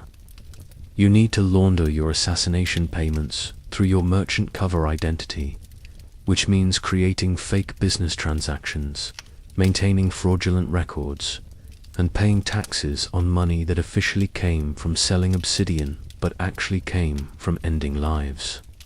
You're committing tax fraud to cover up the murder income, which means you're now vulnerable to both murder charges and tax evasion charges. If the authorities start investigating your financial records for any reason, they'll discover criminal activity even if they can't prove the assassination connections. The accounting alone is enough to drive you crazy. You're maintaining multiple sets of books, the real records of your assassination income and expenses, the fake records for your merchant cover identity, and the official records you show to tax collectors. One mistake in any of these systems and the whole elaborate fraud collapses. You're literally risking your life on your bookkeeping skills. And let's not forget about inflation and market fluctuations. Cacao bean values change based on harvest conditions, political stability, and trade route security. Jade prices fluctuate based on mining output and noble fashion preferences. Your contract payments might be negotiated in one currency and paid in another, with exchange rates that change while you're executing the assignment. You could complete a contract perfectly, only to discover that economic conditions have changed and your payment is worth significantly less than you expected. It's like being paid in cryptocurrency during a market crash. Theoretically valuable, practically disappointing. The really successful assassins start diversifying their income streams. Maybe you're also smuggling restricted goods, running illegal gambling operations, or providing security services to merchants who don't ask too many questions about your methods. But every additional criminal enterprise increases your legal exposure and operational complexity. You're not just managing one illegal business, you're running a criminal conglomerate with multiple revenue streams, all of which could get you executed if discovered. You become less of an assassin and more of a crime boss, which means you're now responsible for other people's criminal activities as well as your own. Your employees' mistakes become your problems. Their enemies become your enemies. Their legal troubles become your legal troubles. Success in the assassination business means becoming the kind of person who attracts the attention of people who specialize in killing successful assassins. You're climbing a ladder where every rung is made of people who want to push you off. The economics of assassination are fundamentally unsustainable. You can't operate legally, you can't retire safely, you can't trust your business partners, and you can't enjoy your success openly.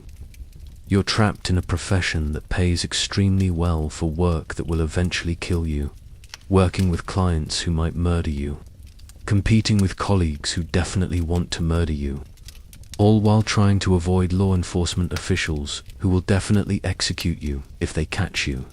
It's the ultimate higher risk, higher reward career path, except the risks keep growing faster than the rewards, and eventually the mathematics of violence catch up with everyone in this business.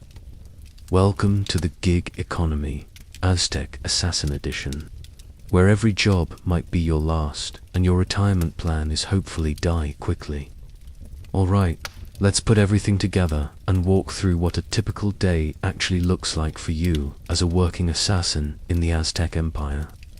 And I use the term typical very loosely here, because your days range from mind-numbingly boring surveillance to absolutely pants-sweating terror with very little middle ground.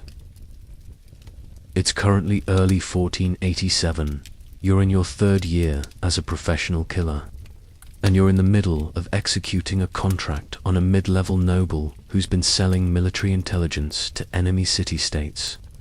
Your employer wants the death to look like a religious punishment, which means you need to make it appear that the gods have struck him down for his treachery. No pressure. 4 a.m. You wake up not because you want to, but because your body has been trained to function on minimal sleep and maximum paranoia. There's no alarm clock, just the constant low-level anxiety that keeps successful assassins alive and unsuccessful ones very dead. The first thing you do is check your weapons cache, not because you expect to use them today, but because checking your equipment is like breathing. If you stop doing it, you die. Your obsidian blades are still intact, miracle. Your poison supplies are still potent, bigger miracle. And your backup escape routes are still viable, cosmic miracle.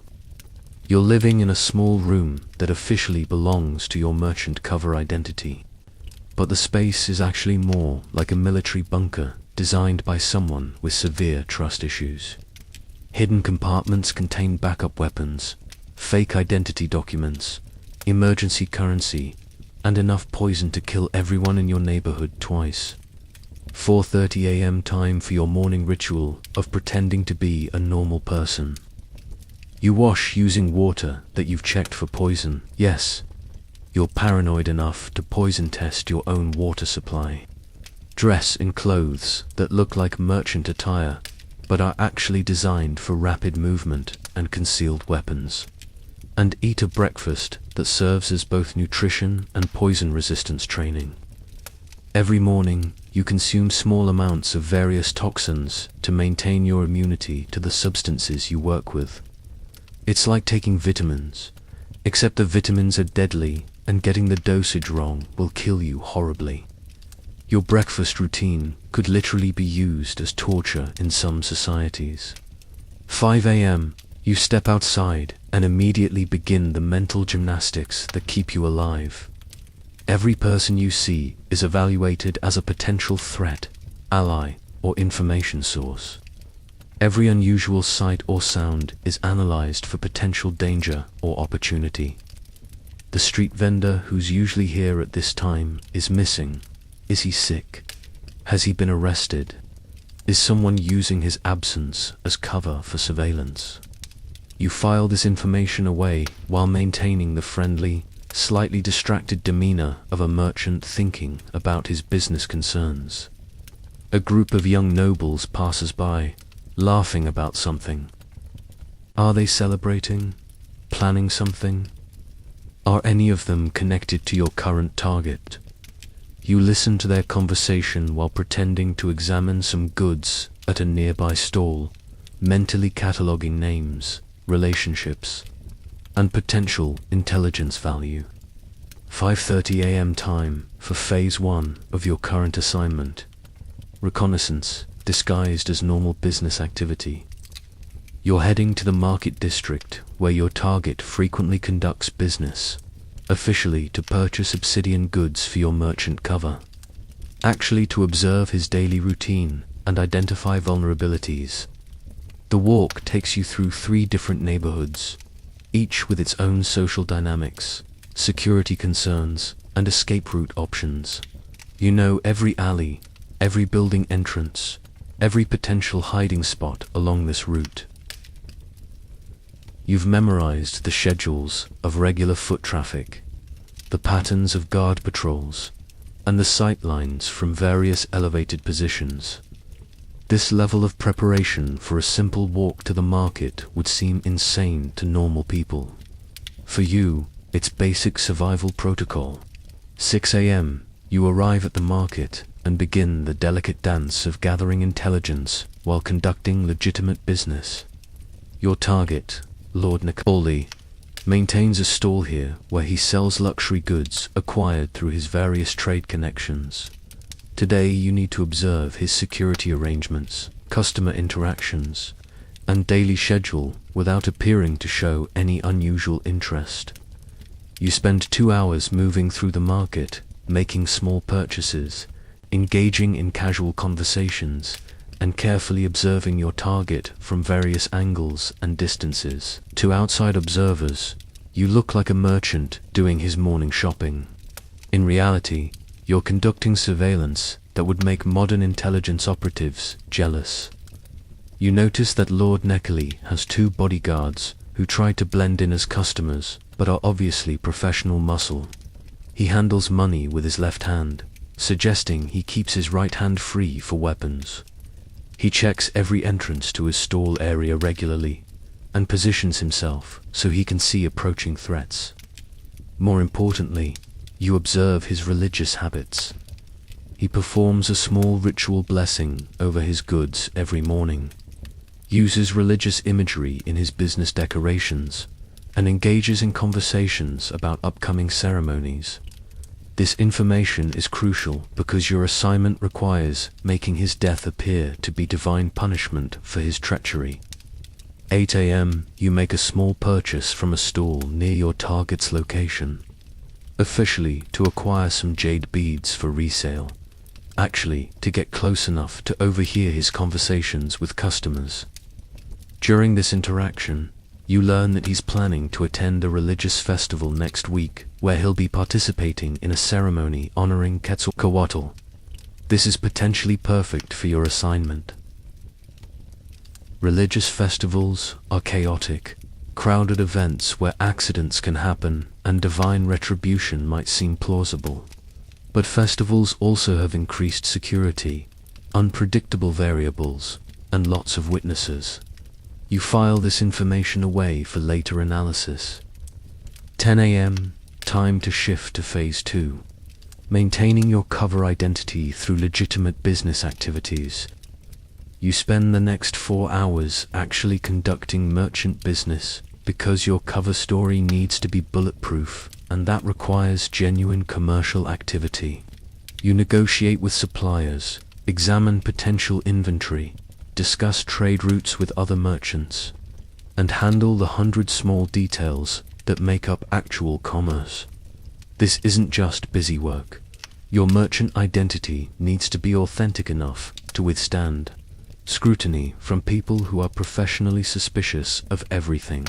During these business interactions, you're also gathering intelligence about political conditions, trade relationships, and social dynamics that might affect your assignment. Every conversation serves multiple purposes. You learn that there's been increased military activity near the eastern trade routes, suggesting possible conflict with neighboring city-states.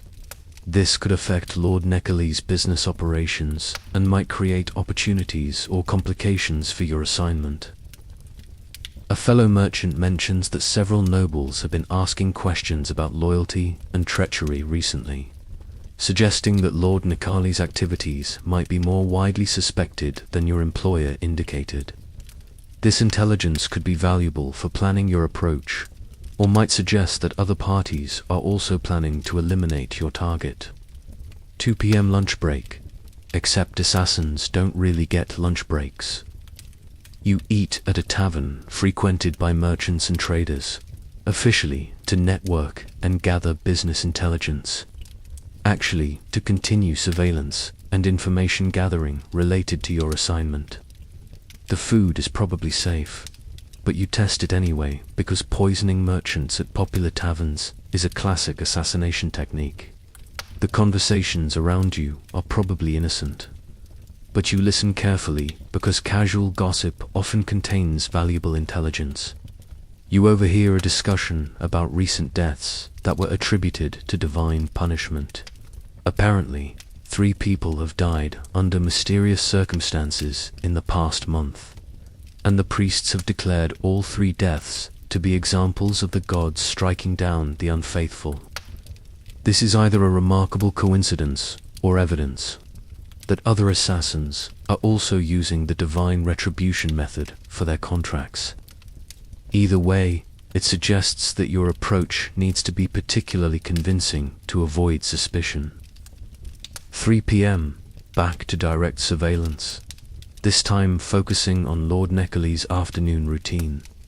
You position yourself at a different location in the market, adopting a different cover activity, examining textiles instead of buying food, and observe your target from a new angle.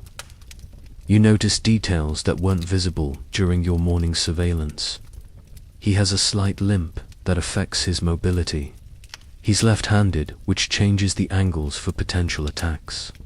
And he has what appears to be a nervous tic, where he touches a jade amulet around his neck when he's worried about something. More importantly, you observe his interaction with a person you don't recognize. Someone dressed as a minor priest who speaks with Lord Nikali privately for several minutes. This could be a routine religious consultation, or it could be related to his espionage activities. The priest's presence complicates your assignment because killing someone who's recently received religious counsel might seem suspicious. 5 p.m. to time for Phase 3. Equipment, preparation and planning. You return to your quarters and begin the meticulous process of preparing for the actual assassination attempt. This involves checking and preparing weapons, mixing fresh poisons, reviewing alternative plans, and conducting final intelligence analysis.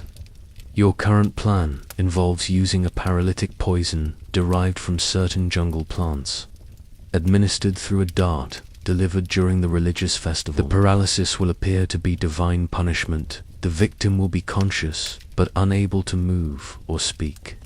The poison will cause death within an hour, while mimicking the symptoms of several natural conditions. And the festival chaos will provide cover for the delivery method. But preparing the poison requires exact measurements, precise timing, and laboratory-level attention to detail. One mistake and you might create a substance that kills instantly. Too suspicious. Doesn't kill at all. Embarrassing. Or kills you during preparation. Correcting. You spend 2 hours mixing compounds, testing potency, and preparing delivery devices. It's like cooking, except everything you're making is designed to end human life, and getting the recipe wrong might end yours. 7 p.m. Dinner and social obligations. Even assassins need to eat. And more importantly, you need to maintain the social connections that support your cover identity. Tonight you're dining with other merchants. Officially to discuss business opportunities. Actually to maintain relationships that might provide alibis, information, or assistance in the future. The conversation is pleasant and focuses on normal topics, trade conditions, family news, political developments, religious observances. You participate naturally while mentally cataloging everything you learn for potential intelligence value.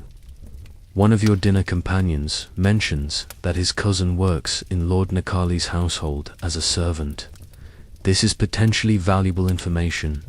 Household servants often know their employers' schedules, habits, and vulnerabilities, but pursuing this lead requires careful maneuvering to avoid appearing too interested. You spend the evening being charming, helpful, and memorable for all the right reasons. If anyone ever investigates your whereabouts, you want these people to remember you as a pleasant dinner companion, not as someone who was asking suspicious questions. 9 p.m. Evening reconnaissance and final preparations. After your social obligations, you conduct one final surveillance pass to observe your target's evening routine and confirm tomorrow's approach plan. Lord Nikali is dining at a restaurant popular with nobles and military officers. Through careful observation, you note his security arrangements, dining companions, and behavioral patterns. He's more relaxed in the evening, possibly due to alcohol consumption, which could create opportunities or complications depending on how the poison interacts with his altered state. You also observe the restaurant's layout, staff patterns, and customer flow. If your festival plan fails, this location might provide an alternative opportunity. Every piece of information is potentially valuable. 11 p.m. Final equipment check and contingency planning.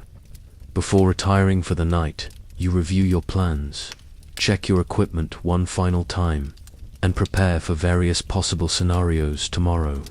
Your primary plan involves the festival approach. Your secondary plan involves the restaurant approach. Your tertiary plan involves his morning market routine. You have backup plans for your backup plans, because in this business, flexibility often determines whether you live or die. You also prepare your post-assignment protocols, escape routes, evidence disposal methods, alibi preparations, and communication procedures with your employer. Success isn't just about killing the target, it's about surviving the aftermath. Midnight, you attempt to sleep, knowing that tomorrow you'll either successfully complete your assignment or potentially die trying. Sleep doesn't come easily when you're planning to end someone's life, especially when that someone is actively trying to prevent you from ending their life. Your dreams, when they come, are filled with scenarios, both realistic and surreal, successful assassinations, failed attempts, creative tortures, divine retribution for your own crimes. Your subconscious processes the stress and moral complexity of your profession in ways that would make normal people seek therapy. But you're not normal people. You're a professional killer in a civilization that treats death as both sacred ritual and political tool, trying to survive in a job that systematically destroys your humanity while requiring you to maintain the facade of being a respectable member of society. Tomorrow, you'll wake up and do it all again, because this is your life now. This is what every day looks like when your job is murder and your greatest achievement is not being murdered in return. Sweet dreams. Now let's talk about what happens when your carefully planned assassination goes sideways. Because if there's one universal constant throughout history, it's that Murphy's Law applies with supernatural consistency to anyone trying to kill people professionally. Everything that can go wrong will go wrong, usually at the worst possible moment, in the most catastrophic way imaginable. Let's continue with your assignment to eliminate Lord Nekali. You've spent weeks planning the perfect hit during the festival of Quetzalcoatl. You've prepared your poison with scientific precision, and you've memorized every detail of the target location. Your plan is flawless, which means it's about to become a complete disaster. The festival morning arrives, and your first indication that the gods hate you personally comes when you discover that the religious calendar has been changed. Apparently, the priests received a divine revelation that moved the festival to a different day, at a different location, with completely different ceremonial protocols. All your reconnaissance is now useless. The venue you've studied for weeks is empty. The security arrangements you've memorized don't exist. The crowd patterns you've planned to exploit are irrelevant. Your entire approach strategy is now worth less than yesterday's fish. But you can't just cancel the assignment and reschedule. Your employer expects results today. Your target is still going to die today, hopefully, and postponing might mean losing the opportunity entirely. You need to adapt your plan in real time, using partial information with equipment designed for completely different circumstances.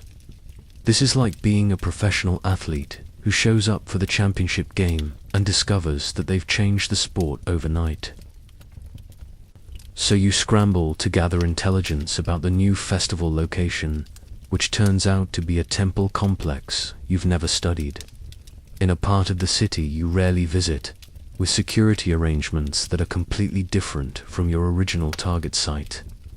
The poison you prepared is designed for delivery in crowded, chaotic conditions where your target would be distracted by ceremonial activities. The new venue is more formal, more controlled, with better sightlines for security personnel and fewer opportunities for anonymous approach. But you're committed now. Backing out would mean admitting failure to your employer, which could result in anything from damaged professional reputation to ritualistic disembowelment. You press forward with a plan that you know is inadequate, hoping that professional skill and pure luck will compensate for inadequate preparation. You arrive at the new festival location and immediately realize that your problems are just beginning. First, Lord Nekali isn't here. Your target, the person you've spent weeks studying and planning to kill, has apparently decided not to attend the relocated festival. This is the assassination equivalent of showing up for a duel and discovering that your opponent has left town. You frantically search the crowd, thinking maybe you missed him. Maybe he's participating in a different part of the ceremony. Maybe he's running late. But no, he's genuinely not here. Your target has inadvertently thwarted your assassination attempt by simply not showing up to be assassinated. But wait, it gets worse. While you're searching for Lord Nekali, you spot someone else, Lord Tescottle, a different noble who's also on your employer's enemies list. He wasn't your assigned target, but he's definitely someone your employer would want dead.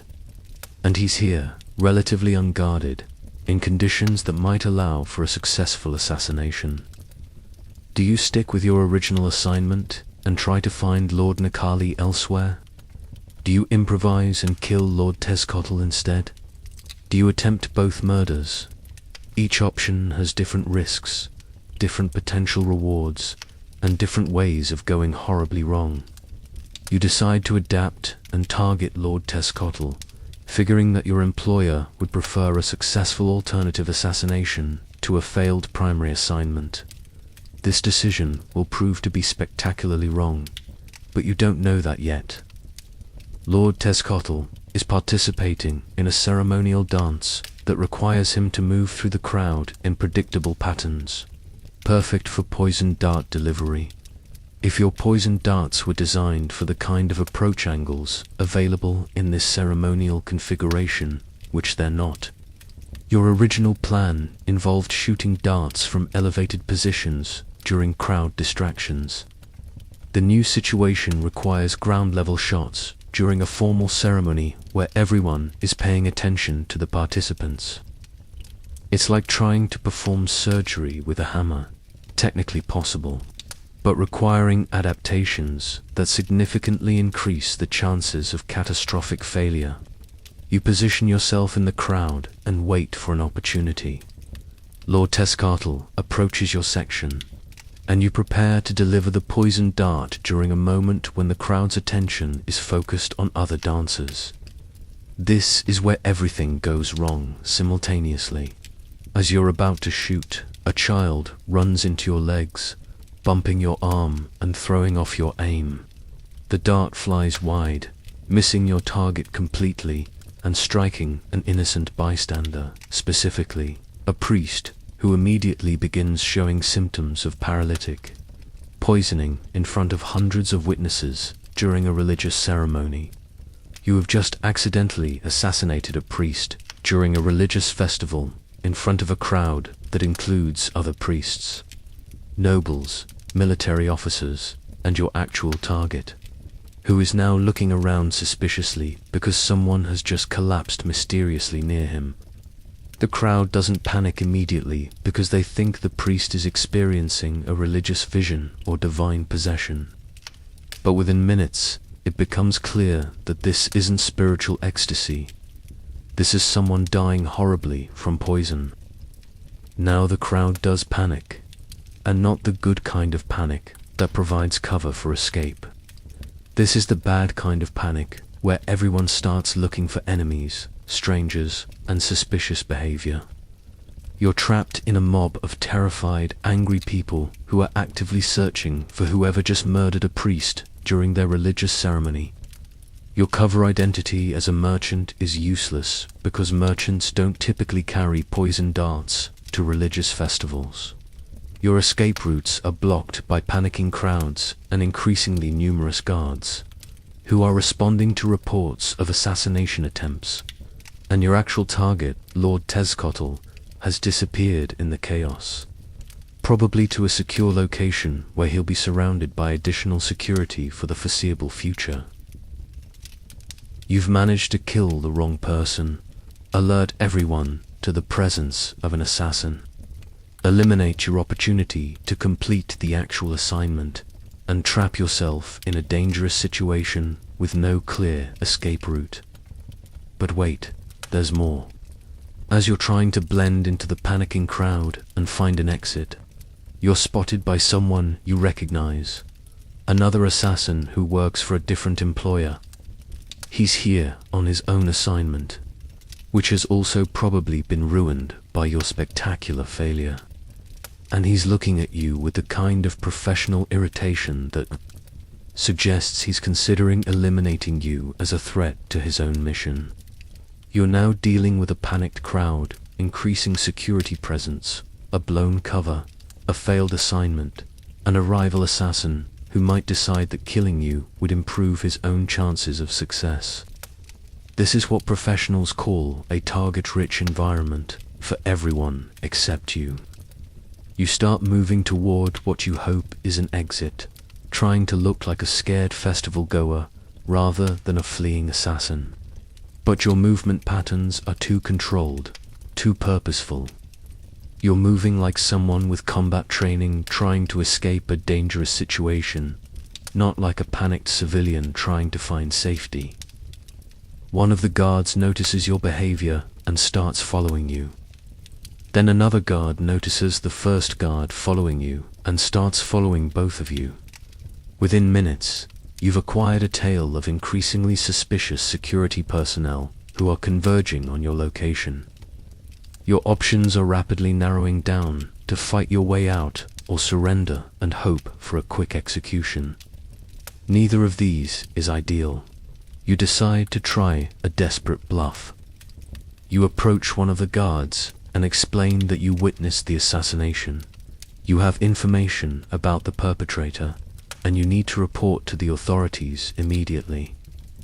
This is a reasonable strategy that might have worked under different circumstances. Unfortunately, the guard you approach is the one person in the crowd who actually saw you with the blowgun. He recognizes you as the assassin and immediately signals for backup while trying to detain you for questioning. Now you're definitely fighting your way out. The combat that follows is everything you were trained for and nothing like you expected. Your years of weapons training pay off as you disable the first guard and create space for movement. But you're fighting in a crowd of panicked civilians, wearing ceremonial clothes that restrict your movement, using backup weapons because your primary gear was designed for the original plan. You manage to wound 2 guards and scatter a crowd of bystanders, creating enough chaos to break free from the immediate threat. But you're now definitely identified as the assassin. You're bleeding from a wound you don't remember receiving, and you're still trapped in a ceremonial complex that's rapidly filling with additional security forces. Your escape route leads through a series of courtyards and passages that you've never studied, in a direction you hadn't planned to travel, toward exits that might or might not actually exist. You're navigating by instinct and hope, which is not a reliable combination in professional assassination situations. You reach what appears to be an exit, only to discover that it leads to a dead-end courtyard surrounded by walls that are too high to climb quickly. You're trapped in a stone box with armed guards approaching from behind and no obvious way forward. This is the point where most assassination attempts end with the assassin's capture, torture, and ritualistic execution. But you've been trained for desperate situations, and you have one final option: the suicide poison you've carried for exactly this kind of scenario. Death by your own poison is preferable to capture, interrogation, and the kind of public execution that the Aztecs reserved for assassins caught in the act. At least this way, you die quickly and your employer's identity remains secret. You're reaching for the poison when you spot something you missed in your initial survey of the courtyard. A drainage channel that might be large enough for a human body and might lead to the outside of the complex. It's a desperate chance, but it's better than certain death. You squeeze into the drainage channel and begin crawling through what turns out to be a network of waterways designed to handle seasonal flooding. The passages are dark, narrow, filled with water that you really don't want to think about too carefully, and possibly occupied by animals that are better adapted to underground environments than you are. But after what feels like hours of claustrophobic crawling, you emerge from a drainage outlet into a canal outside the ceremonial complex. You're covered in things you don't want to identify. You're probably infected with diseases that haven't been discovered yet. And you look like someone who's just crawled through the city's sewage system, which you have. But you're alive, free, and unidentified by the authorities. Your assassination attempt was a complete disaster, but your escape was successful. Now you need to explain to your employer why you killed a priest instead of your assigned target. Why the entire city is now on high alert for assassins. And why your actions have probably made all future assassination attempts significantly more difficult for everyone in the profession. This conversation is going to be interesting. You make your way back to your quarters, dispose of the evidence, clean up your appearance, and prepare for the most difficult performance of your career, convincing your employer that the catastrophic failure you just experienced was actually the best possible outcome under impossible circumstances. This is what every assassination looks like when everything goes wrong. And in the Aztec Empire, where politics, religion, and violence intersect in the most complicated ways imaginable, everything goes wrong with impressive regularity. Welcome to the reality of professional assassination. Even when you're extremely skilled, extensively trained, and carefully prepared, you're still one random child, one schedule change, or one moment of bad luck away from complete disaster. The job description should really include a disclaimer. Side effects may include public humiliation, ritualistic disembowelment, and crawling through ancient sewage systems while questioning your career choices. Let's talk about what this job does to your brain, because after years of systematic murder, betrayal, and constant paranoia, your mental health isn't just poor. It's become something that would fascinate modern psychologists and terrify everyone else. You've been an assassin for about 5 years now. You've successfully completed dozens of contracts, survived multiple attempts on your own life, and established yourself as a competent professional killer. By any objective measure, you're successful in your chosen career. You're also slowly going insane. It starts with small things.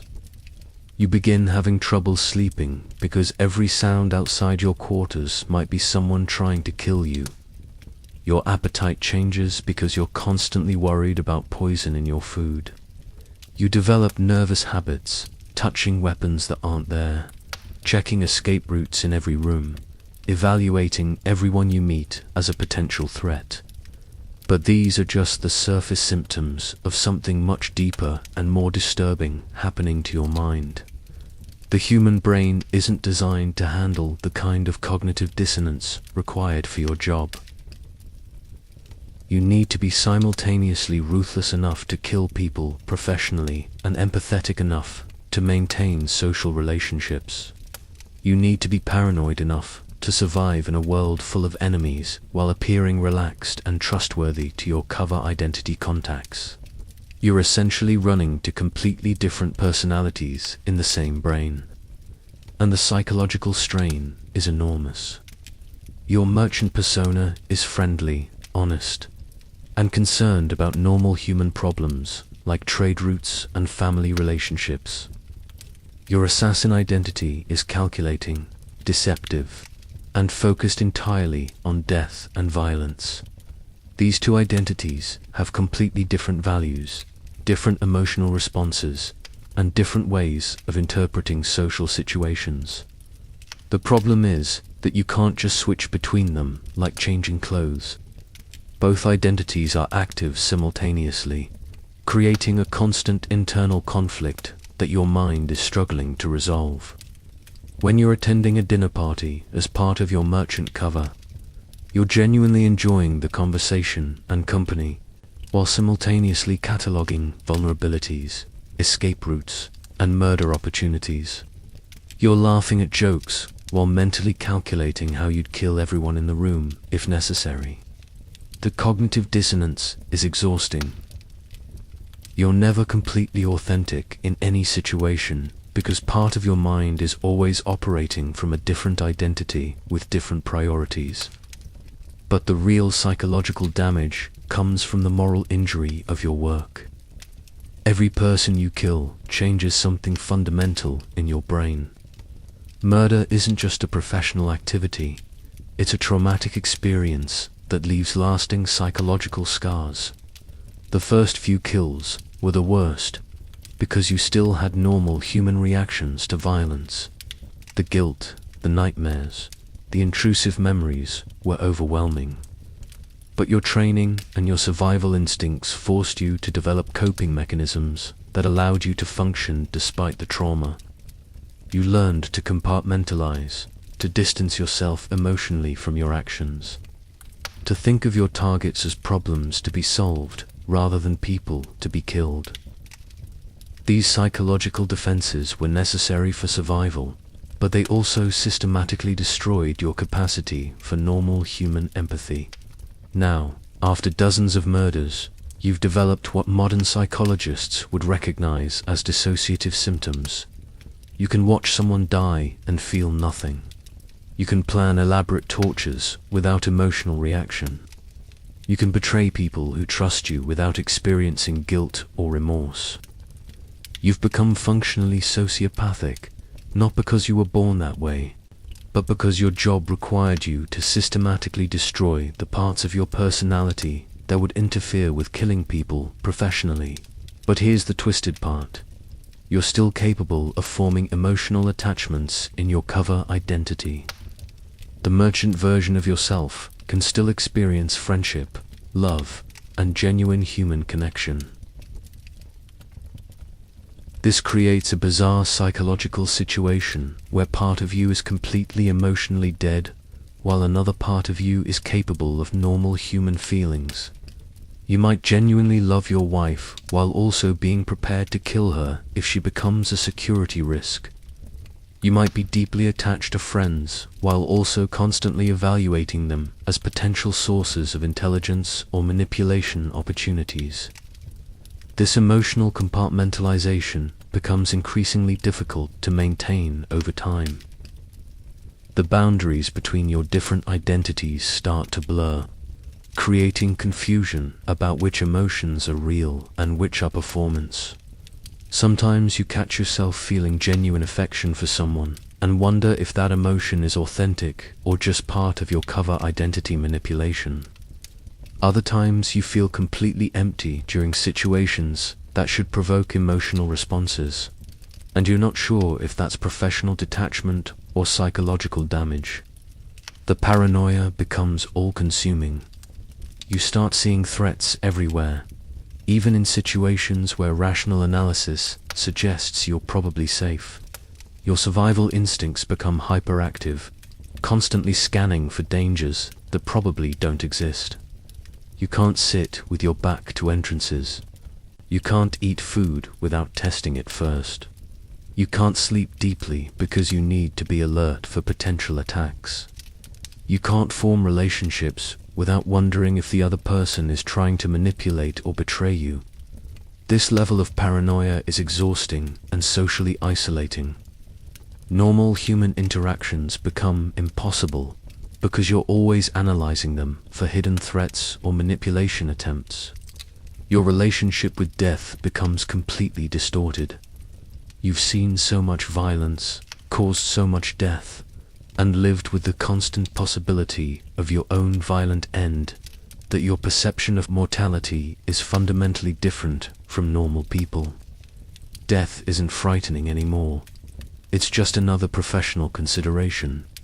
You plan for your own death the way other people plan for vacation. You think about different ways of dying, the way normal people think about different career paths. But this emotional numbing toward death extends to other areas of life.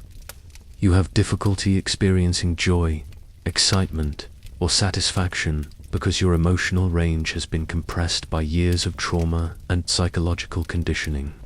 Things that should be pleasurable, good food, comfortable shelter, human companionship, feel muted and distant.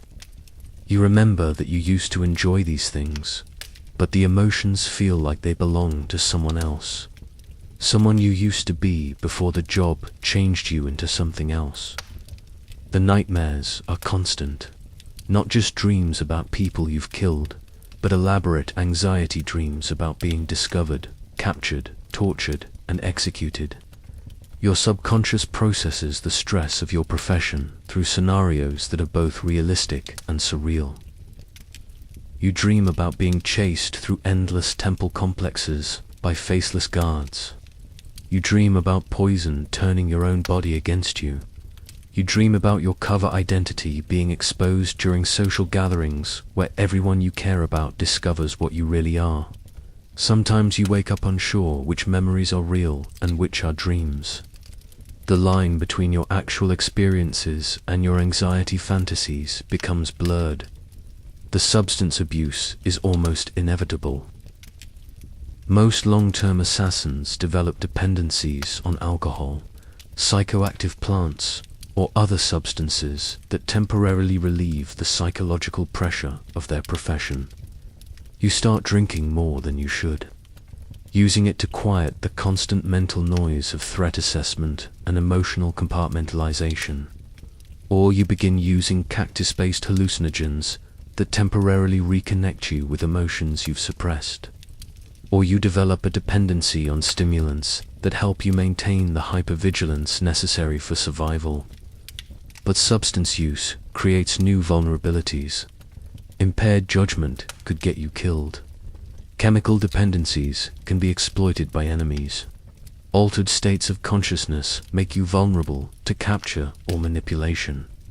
You're trapped between the psychological damage of staying sober and the professional risks of chemical coping mechanisms. The isolation becomes profound. You can't form authentic relationships because authentic relationships require honesty.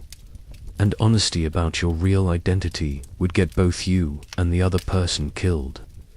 You're surrounded by people, but fundamentally alone.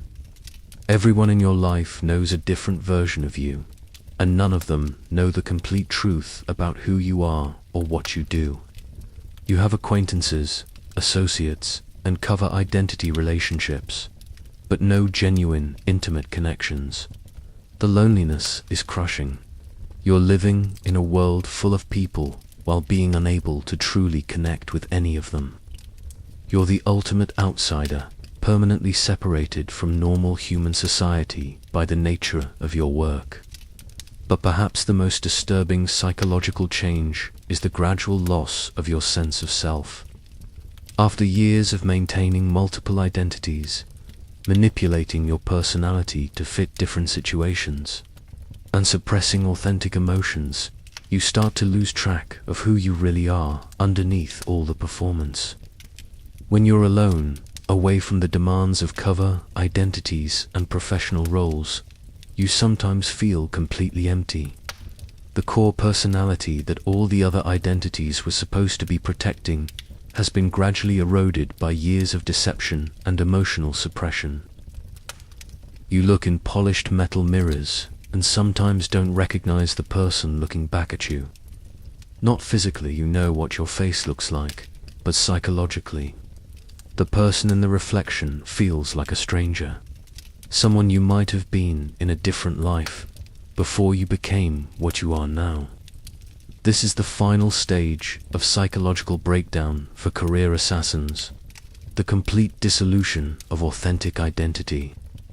You become a collection of useful personas and professional skills, but lose the central core of personality that makes you fundamentally human. You're still functional, still capable of completing contracts and maintaining cover identities, But the essential you that existed before your training has been gradually destroyed by years of systematic psychological manipulation and trauma. This is what the job costs, beyond the physical risks and social isolation. It doesn't just threaten your life, it systematically destroys your soul, leaving behind something that looks human but has been fundamentally changed into something else. You're still breathing, still thinking, still capable of complex planning and execution. But the person who started this career, the human being who existed before the training and the murders and the constant deception, is gone. And the worst part is that you're not even sure you remember what that original person was like. The psychological damage is so complete that you can't imagine being anything other than what you've become. You're trapped in a profession that has made you extremely good at staying alive, while systematically destroying everything that made life worth living in the first place. This is the ultimate tragedy of the professional assassin. You survive, but what survives isn't really you anymore. It's something else, something shaped by violence and deception and fear, wearing your face and using your name but fundamentally alien to the person you used to be. The job has made you into the perfect killer, but it's killed the person you were to do it. Let's talk about something that every professional assassin eventually has to consider. How do you get out of the murder business? The short answer is that you don't. The longer answer is much more depressing and involves a detailed analysis of why assassination is the ultimate dead-end career. You're now in your 7th year as a professional killer. You're successful, experienced, and wealthy by the standards of your time. You've survived longer than most people in your profession. You've built a reputation for competence and discretion. And you've managed to accumulate enough resources to theoretically support a comfortable retirement. The problem is that everything about your situation makes retirement impossible. Let's start with the most obvious issue. You know too much. 7 years of assassination work means you have detailed knowledge about the criminal activities, political conspiracies, and personal secrets of dozens of powerful people. You know who killed whom, who ordered what murders, who's planning which betrayals, and who has which skeletons in their metaphorical closets. This information makes you incredibly valuable as a source of intelligence and incredibly dangerous as a potential witness. Every person who's ever hired you, worked with you, or been targeted by you has a compelling interest in making sure you never share what you know. Your former employers don't want their identities revealed. Your former target's allies want revenge. Your former colleagues see you as potential competition or a security risk. Law enforcement officials would love to interrogate you about unsolved murders. Foreign intelligence services would pay handsomely for information about political assassinations. You're not just retiring from a job. You're trying to extract yourself from a web of secrets that connects to some of the most powerful and dangerous people in the empire. And those people have strong incentives to prevent your extraction, either by killing you or by forcing you to continue working for them. Even if you wanted to disappear completely, to abandon your cover identity and flee to some distant region where nobody knows your history, you'd still be carrying a head full of information that makes you a permanent target. But disappearing isn't actually an option anyway, because your entire adult identity is built on elaborate deceptions that require constant maintenance. Your merchant persona has business relationships, social connections, family ties, and legal obligations that can't just be abandoned without raising suspicions. People expect you to continue being the person you've pretended to be for years. Sudden disappearance would trigger investigations that might uncover your real identity and activities. You're trapped in your cover identity as much as you're trapped in your assassin identity. Both versions of yourself have commitments and relationships that make disappearance impossible. The financial situation is also more complicated than it initially appears. Yes, you've accumulated wealth through assassination contracts, but that wealth is tied to criminal activities and can't be converted to legitimate assets without extensive money laundering operations. Your valuable possessions are mostly things that can't be sold openly. Rare poisons, specialized weapons, stolen artifacts, and luxury items that were payment for murders. Try to convert these assets to liquid currency, and you'll attract the attention of exactly the kinds of people you're trying to avoid. The legitimate wealth you've accumulated through your merchant cover identity is tied to business relationships and trade networks that require your continued participation. You can't just liquidate your merchant assets and disappear, because those assets are partially dependent on your personal relationships and ongoing business activities. You're wealthy on paper, but cash poor in practice, with most of your net worth locked up in forms that can't be easily converted to portable, anonymous wealth. But even if you could solve the financial and identity problems, you'd still face the fundamental issue that your skills are entirely non-transferable to legitimate professions. What else are you going to do for work? Your entire adult life has been devoted to murder, deception, and criminal activities. You have no legitimate work experience, no normal professional relationships, no transferable skills that don't involve ending human lives. You're exceptionally good at killing people, moderately good at running criminal enterprises, and completely inexperienced at everything else. Try to start a legitimate career at your age, with no verifiable work history or professional references, and you'll attract exactly the kind of scrutiny that you can't afford. The psychological damage makes normal life impossible anyway. 7 years of systematic murder and deception have left you fundamentally unable to function in regular society. You can't form authentic relationships. You can't trust other people. You can't experience normal emotions. And you can't stop evaluating every situation in terms of threats and opportunities for violence. You're like a wolf that's been raised in captivity and then released into suburbia. You might look like you belong, but your fundamental nature is incompatible with the environment you're trying to integrate into.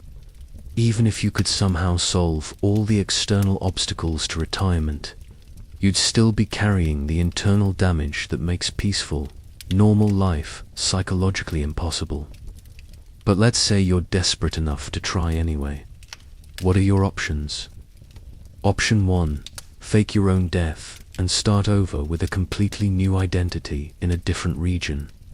This requires extensive planning, significant resources, and the cooperation of people you trust, except you can't trust anyone.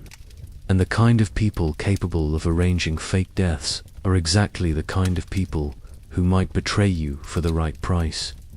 Even if you successfully fake your death, you'd be starting over with no resources, no connections, no identity documents, and no legitimate skills. You'd be a middle-aged nobody trying to build a life from scratch in a society where social connections and family relationships are essential for survival. Option 2. Become a different kind of criminal. Maybe you transition from assassination to smuggling, or from murder to political espionage, or from killing individuals to organizing larger criminal operations. This keeps you in the illegal economy where your skills have some value. But it doesn't actually solve the fundamental problems of criminal life. The constant danger, the legal exposure, the social isolation. You're just trading one set of criminal problems for a different set of criminal problems. The underlying issues remain the same. Option 3. Try to go legitimate by using your criminal resources to establish a legal business front. This is appealing in theory but almost impossible in practice. Legitimate businesses require legal documentation, official registration, tax compliance, and regulatory oversight. All things that create paper trails and government scrutiny that you can't afford. Plus, most legitimate businesses operate on much smaller profit margins than criminal enterprises. You're accustomed to making enormous amounts of money for relatively small amounts of work, individual murders. Legal businesses require constant attention and much more modest returns on investment. You'd be working harder for less money while dealing with bureaucratic complications that criminal work doesn't involve. Option 4. Become the employer instead of the employee. Instead of working as an assassin, you could establish yourself as someone who hires assassins. This leverages your knowledge and connections while reducing your direct exposure to physical risk. But running a criminal organization involves different kinds of risks. You'd be responsible for other people's mistakes. You'd be a bigger target for law enforcement. And you'd need to manage complex networks of unreliable criminals who might betray you for profit or under pressure. You'd be trading the risks of fieldwork for the risks of management, but the fundamental dangers of criminal life would remain the same. Option 5. Try to leverage your knowledge into some kind of immunity deal with the authorities. Maybe you could trade information about your former employers in exchange for legal protection and a new identity. This is theoretically possible, but practically suicidal. The kind of people you have information about don't accept betrayal passively. Even if the authorities could protect you initially, you'd be living under a death sentence for the rest of your life. Every former colleague, every person whose secrets you revealed, every criminal organization you exposed would have you on their permanent target list. You'd be trading your current problems for a different set of problems that might be even worse. The reality is that there's no good way out of the assassination business. Every possible exit strategy involves tremendous risks, significant sacrifices, and uncertain outcomes. Most assassins who try to retire end up dead, captured, or forced back into criminal work under worse conditions than before. The profession doesn't just trap you financially or socially, it traps you psychologically and practically in ways that make escape nearly impossible. You might fantasize about a peaceful retirement, about living quietly somewhere far from the empire's political intrigues, about finally being able to form authentic relationships and experience normal emotions.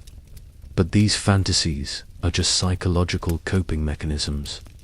The reality is that your choices have created a situation where peaceful retirement isn't actually an option. You're trapped in a profession that becomes more dangerous every year. With no viable way out, watching younger assassins make the same choices that led you to this dead end. The best you can hope for is to survive long enough to die of natural causes before someone kills you, or to accumulate enough power and resources that you become too dangerous to eliminate.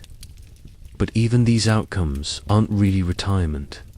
They're just different forms of the same fundamental trap. This is the ultimate curse of the professional assassin. Success in the profession makes leaving the profession impossible. The better you become at the work, the more trapped you become by the consequences of that success. You chose assassination as a career path, but assassination chose you for a lifetime sentence. The only retirement plan is death, and you're not even guaranteed that it will be quick or peaceful. Welcome to the Hotel California of career paths. You can check out any time you like, but you can never actually leave. We're nearing the end of our journey together, and it's time to talk about something that every Aztec assassin eventually faces. The assignment that finally goes too far.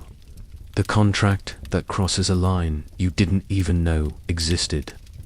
The moment when the universe decides that your career in professional murder has run its course. You've been operating for almost a decade. You're one of the most successful assassins in the Empire, with a reputation for completing impossible contracts and surviving situations that have killed lesser killers. You've accumulated wealth, power, and the kind of fear-based respect that keeps most enemies at a safe distance.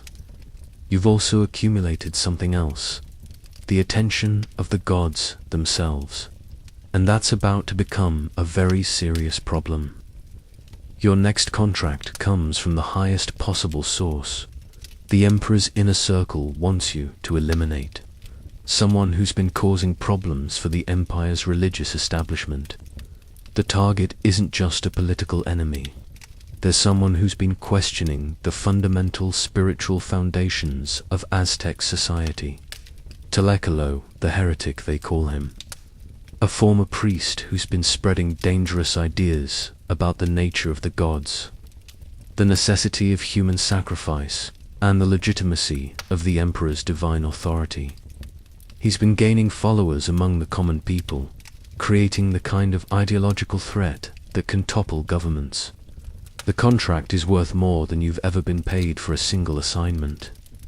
The target is heavily guarded, but not impossibly so. The political implications are significant, but manageable. By every practical measure, this should be just another high-value contract. The problem is that Tlecalo isn't just questioning political authority, he's questioning the cosmic order itself. He's claiming that the gods don't actually require human sacrifice, that the Emperor isn't divinely chosen, that the entire religious system is an elaborate fraud designed to maintain political control. And some of what he's saying is starting to make sense to people, including, if you're being honest with yourself, to you. After 10 years of operating in a system built on religious justifications for political violence, you've seen enough to question whether the spiritual explanations for temporal power are entirely accurate. You've watched priests order murders for obviously political reasons while claiming divine authority. You've seen emperors use religious ceremonies to justify obviously secular power grabs. You know better than most people how the intersection of politics and religion actually works, because you've been one of the tools used to maintain that intersection through violence. But questioning the system is dangerous enough when you do it privately. Taking a contract to kill someone for questioning the system publicly forces you to choose sides in a way that you've managed to avoid for your entire career. Do you kill Tlecalo to preserve a system that you're starting to suspect is built on lies? Do you refuse the contract and risk the wrath of the most powerful people in the Empire? Do you try to find some middle ground that probably doesn't exist? Every choice has consequences that extend far beyond your personal survival. But you're a professional, and professionals complete their assignments regardless of personal reservations. You take the contract, begin your surveillance, and start planning what you expect to be your most lucrative assassination. The planning phase reveals complications you didn't anticipate. Tlecalo isn't just protected by normal security measures, he's surrounded by people who've organized themselves into something resembling a religious movement. His followers aren't just political supporters, they're true believers who see him as a prophet bringing divine truth to a corrupted world. This means that killing him won't just eliminate a political threat, it will create a martyr whose death might actually strengthen the movement he's trying to start. The religious and political implications are much more complex than your employers indicated. But there's something else, something that makes this assignment fundamentally different from everything you've done before. As you're conducting surveillance, you start listening to what Tlecalo is actually saying to his followers. And it's terrifying, because it makes sense. He talks about the psychological damage caused by a society built on constant human sacrifice. He discusses the economic costs of maintaining a religious system that consumes enormous resources while producing nothing of practical value. He questions whether gods who demand constant blood offerings are actually worth worshipping. Most disturbing of all, he talks about the people who carry out the violence that maintains the system. People like you. He describes the spiritual and psychological costs of systematic murder, the way that violence corrupts both the perpetrators and the society that employs them. He's talking about you specifically without knowing you exist. He's describing the spiritual damage you've experienced, the psychological isolation you've endured, the moral costs you've tried not to calculate. For the first time in your career, you're planning to kill someone who understands exactly what you've become and feels. Genuine compassion for the people trapped in roles like yours. This creates a level of moral complexity that your training didn't prepare you for. You've always been able to maintain professional detachment by focusing on the technical aspects of assassination and avoiding consideration of broader moral questions. But this assignment forces you to confront the fundamental question you've been avoiding. Are you maintaining a just system through necessary violence? Or are you perpetrating evil in service of a corrupt power structure? The surveillance continues for weeks, and the more you learn about Tlekla and his movement, the more uncomfortable you become with your assignment. These aren't dangerous criminals or political enemies. They're people trying to create a more humane society. But you also know that completing this assignment will secure your position with the Empire's most powerful people, while refusing it will make you a target for elimination. Your personal survival depends on killing someone who might be the closest thing to a genuine moral leader you've ever encountered. The internal conflict is tearing you apart. Your professional identity demands that you complete the contract. Your growing sense of moral awareness suggests that killing Tlekla would be participating in something genuinely evil. Your survival instincts warn that either choice might get you killed. You start making mistakes. Your surveillance becomes sloppy because you're distracted by internal conflicts. Your cover identity performance suffers because you're questioning the fundamental deceptions that maintain your false persona. Your planning lacks the usual precision because part of your mind is actively sabotaging your professional effectiveness. The psychological compartmentalization that has allowed you to function as an assassin is breaking down under the pressure of moral conflict. For the first time in years, you're experiencing something that might be called a conscience, and it's interfering with your ability to do your job. But the assignment has a deadline, and your employers are expecting results. You can't delay indefinitely without raising questions about your competence or loyalty. Eventually, you need to either kill Tlekla or explain why you can't complete the contract. You decide to attempt the assassination, not because you're convinced it's right, but because the alternatives seem even worse. You'll kill Tlekla quickly and cleanly, minimizing his suffering while completing your professional obligations. It's a compromise that satisfies neither your moral qualms nor your professional standards. But it's the best solution you can find to an impossible situation. The assassination attempt takes place during one of Tlekla's public speaking events. You position yourself in the crowd, prepare your poison dart, and wait for the right moment to take the shot. But as you're aiming, something unprecedented happens. Tlekla looks directly at you. Not just in your general direction, directly at you, with the kind of recognition that suggests he knows exactly who you are and why you're there.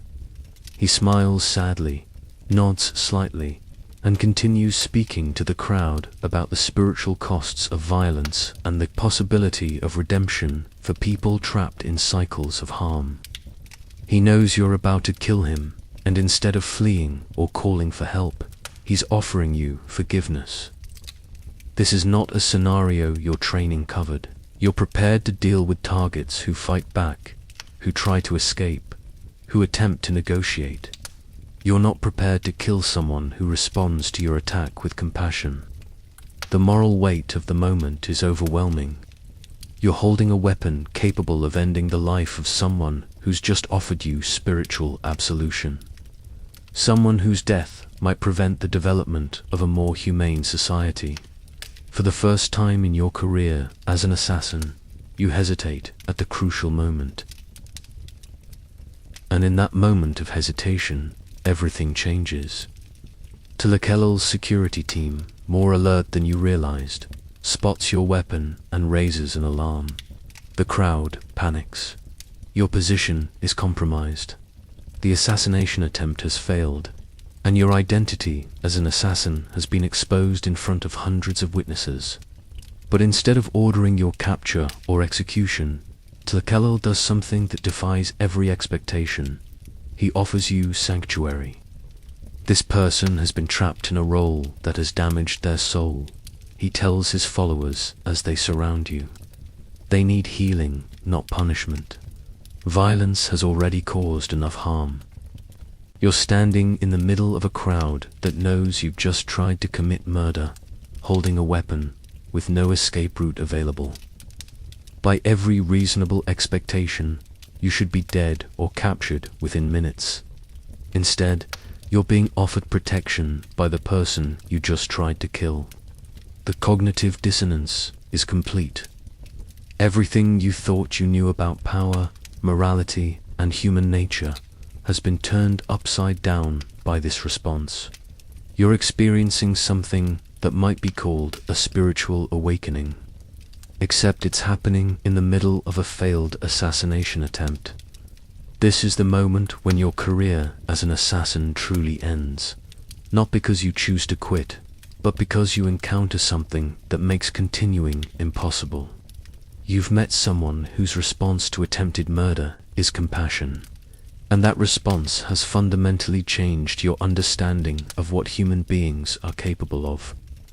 The gods, it turns out, have been watching your career with interest, and they've decided that your education in violence has gone far enough. Time for a different kind of lesson. What happens next will determine not just your survival, but the kind of person you become after spending a decade as a professional killer. The assignment that was supposed to be your greatest success has become the catalyst for the most important choice of your life. Do you accept Tlakelel's offer of redemption, knowing that it means abandoning everything you've built as an assassin? Do you try to complete the assassination despite the moral awakening you're experiencing? Do you attempt to escape and continue your old life, pretending this moment of recognition never happened? The choice will define not just your future, but your soul. And for the first time in years, you actually care about the answer. The gods have spoken. The question is whether you're ready to listen. Hey everyone, we've come to the end of our journey through the nightmare that was being an assassin in the Aztec Empire. And honestly, I need a moment to process everything we've just explored together. Take a breath, seriously. If you've been watching this whole thing, you've just experienced what amounts to a masterclass in how civilizations can create systems so fundamentally broken that they turn human beings into monsters, while convincing everyone involved that it's all necessary and normal. Let me know in the comments what part of this story hit you hardest. Was it the religious complications that made every murder a potential act of cosmic treason? The political maze that meant everyone wanted everyone else dead? The psychological breakdown that systematically destroyed every assassin's humanity? Or was it that final moment when we realized that even in the darkest systems, individual choice and human compassion can break through? Because here's what I hope you're taking away from this deep dive into Aztec assassination culture. This isn't just a story about ancient history. This is a story about what happens when societies normalize violence. when political systems depend on fear and murder to maintain power, and when individuals become so trapped in toxic roles that they lose sight of their own humanity. The Aztec Empire created a system where assassination was both necessary and spiritually damaging, where success meant becoming something that could no longer experience normal human emotions, where the most skilled professionals were also the most psychologically destroyed. Sound familiar? Because while we don't have obsidian-bladed clubs or ritual heart removal in modern society, we absolutely have systems that trap people in roles that damage their souls, while convincing them it's necessary for some greater good. We have economic systems that reward ruthless behavior while punishing compassion. We have political structures that depend on dehumanizing opponents. We have cultural narratives that celebrate violence as problem-solving while ignoring the psychological costs to everyone involved. The specific details change, but the fundamental pattern remains when societies build systems that require some people to systematically harm others. Everyone involved gets damaged in ways that are hard to see and harder to heal. Our hypothetical Aztec assassin spent 10 years learning to be perfectly effective at ending human lives, only to discover at the end that effectiveness isn't the same as rightness, that skill isn't the same as wisdom, and that survival isn't the same as living. The tragedy isn't just what happened to the victims of political assassination. It's also what happened to the assassins themselves. They were turned into weapons that looked like people, professionals whose expertise came at the cost of their humanity. But here's the hopeful part of this story. Even after a decade of systematic violence, even after complete psychological conditioning, even in a system designed to make compassion impossible, human recognition and moral awakening was still possible. That moment when our assassin encountered someone whose response to attempted murder was forgiveness. That wasn't just good storytelling. That was a recognition of something fundamental about human nature. We can be shaped by terrible systems, but we're never completely defined by them. There's always the possibility of choosing something different, even when that choice seems impossible, even when every incentive points toward continuing the same destructive patterns. The Aztec Empire fell partially because systems built on systematic violence eventually consumed themselves. The constant political assassination, the religious justifications for murder, the normalization of cruelty, these created a society that was powerful but fundamentally unstable. You can't build lasting civilization on foundations of fear and murder. Eventually, the psychological and social costs become too high, and the system collapses under the weight of its own contradictions. But individuals within those systems don't have to wait for societal collapse to make different choices. Even in the darkest circumstances, even when trapped in the most destructive roles, there are moments when we can choose compassion over cruelty, recognition over dehumanization, healing over harm. That doesn't mean the choices are easy or that the consequences are pleasant. Our assassin's moment of moral awakening probably didn't lead to a happy retirement and peaceful old age. Choosing to break free from destructive systems often comes with significant personal costs. But the alternative, continuing to participate in systems that damage our souls, while telling ourselves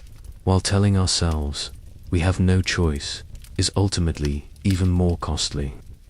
It's the difference between difficult transformation and slow spiritual death. So what can we learn from this exploration of ancient assassination culture? Maybe that we should be more aware of the systems we're participating in, more honest about the psychological costs of normalized violence, and more open to moments of moral recognition that might call us to choose differently.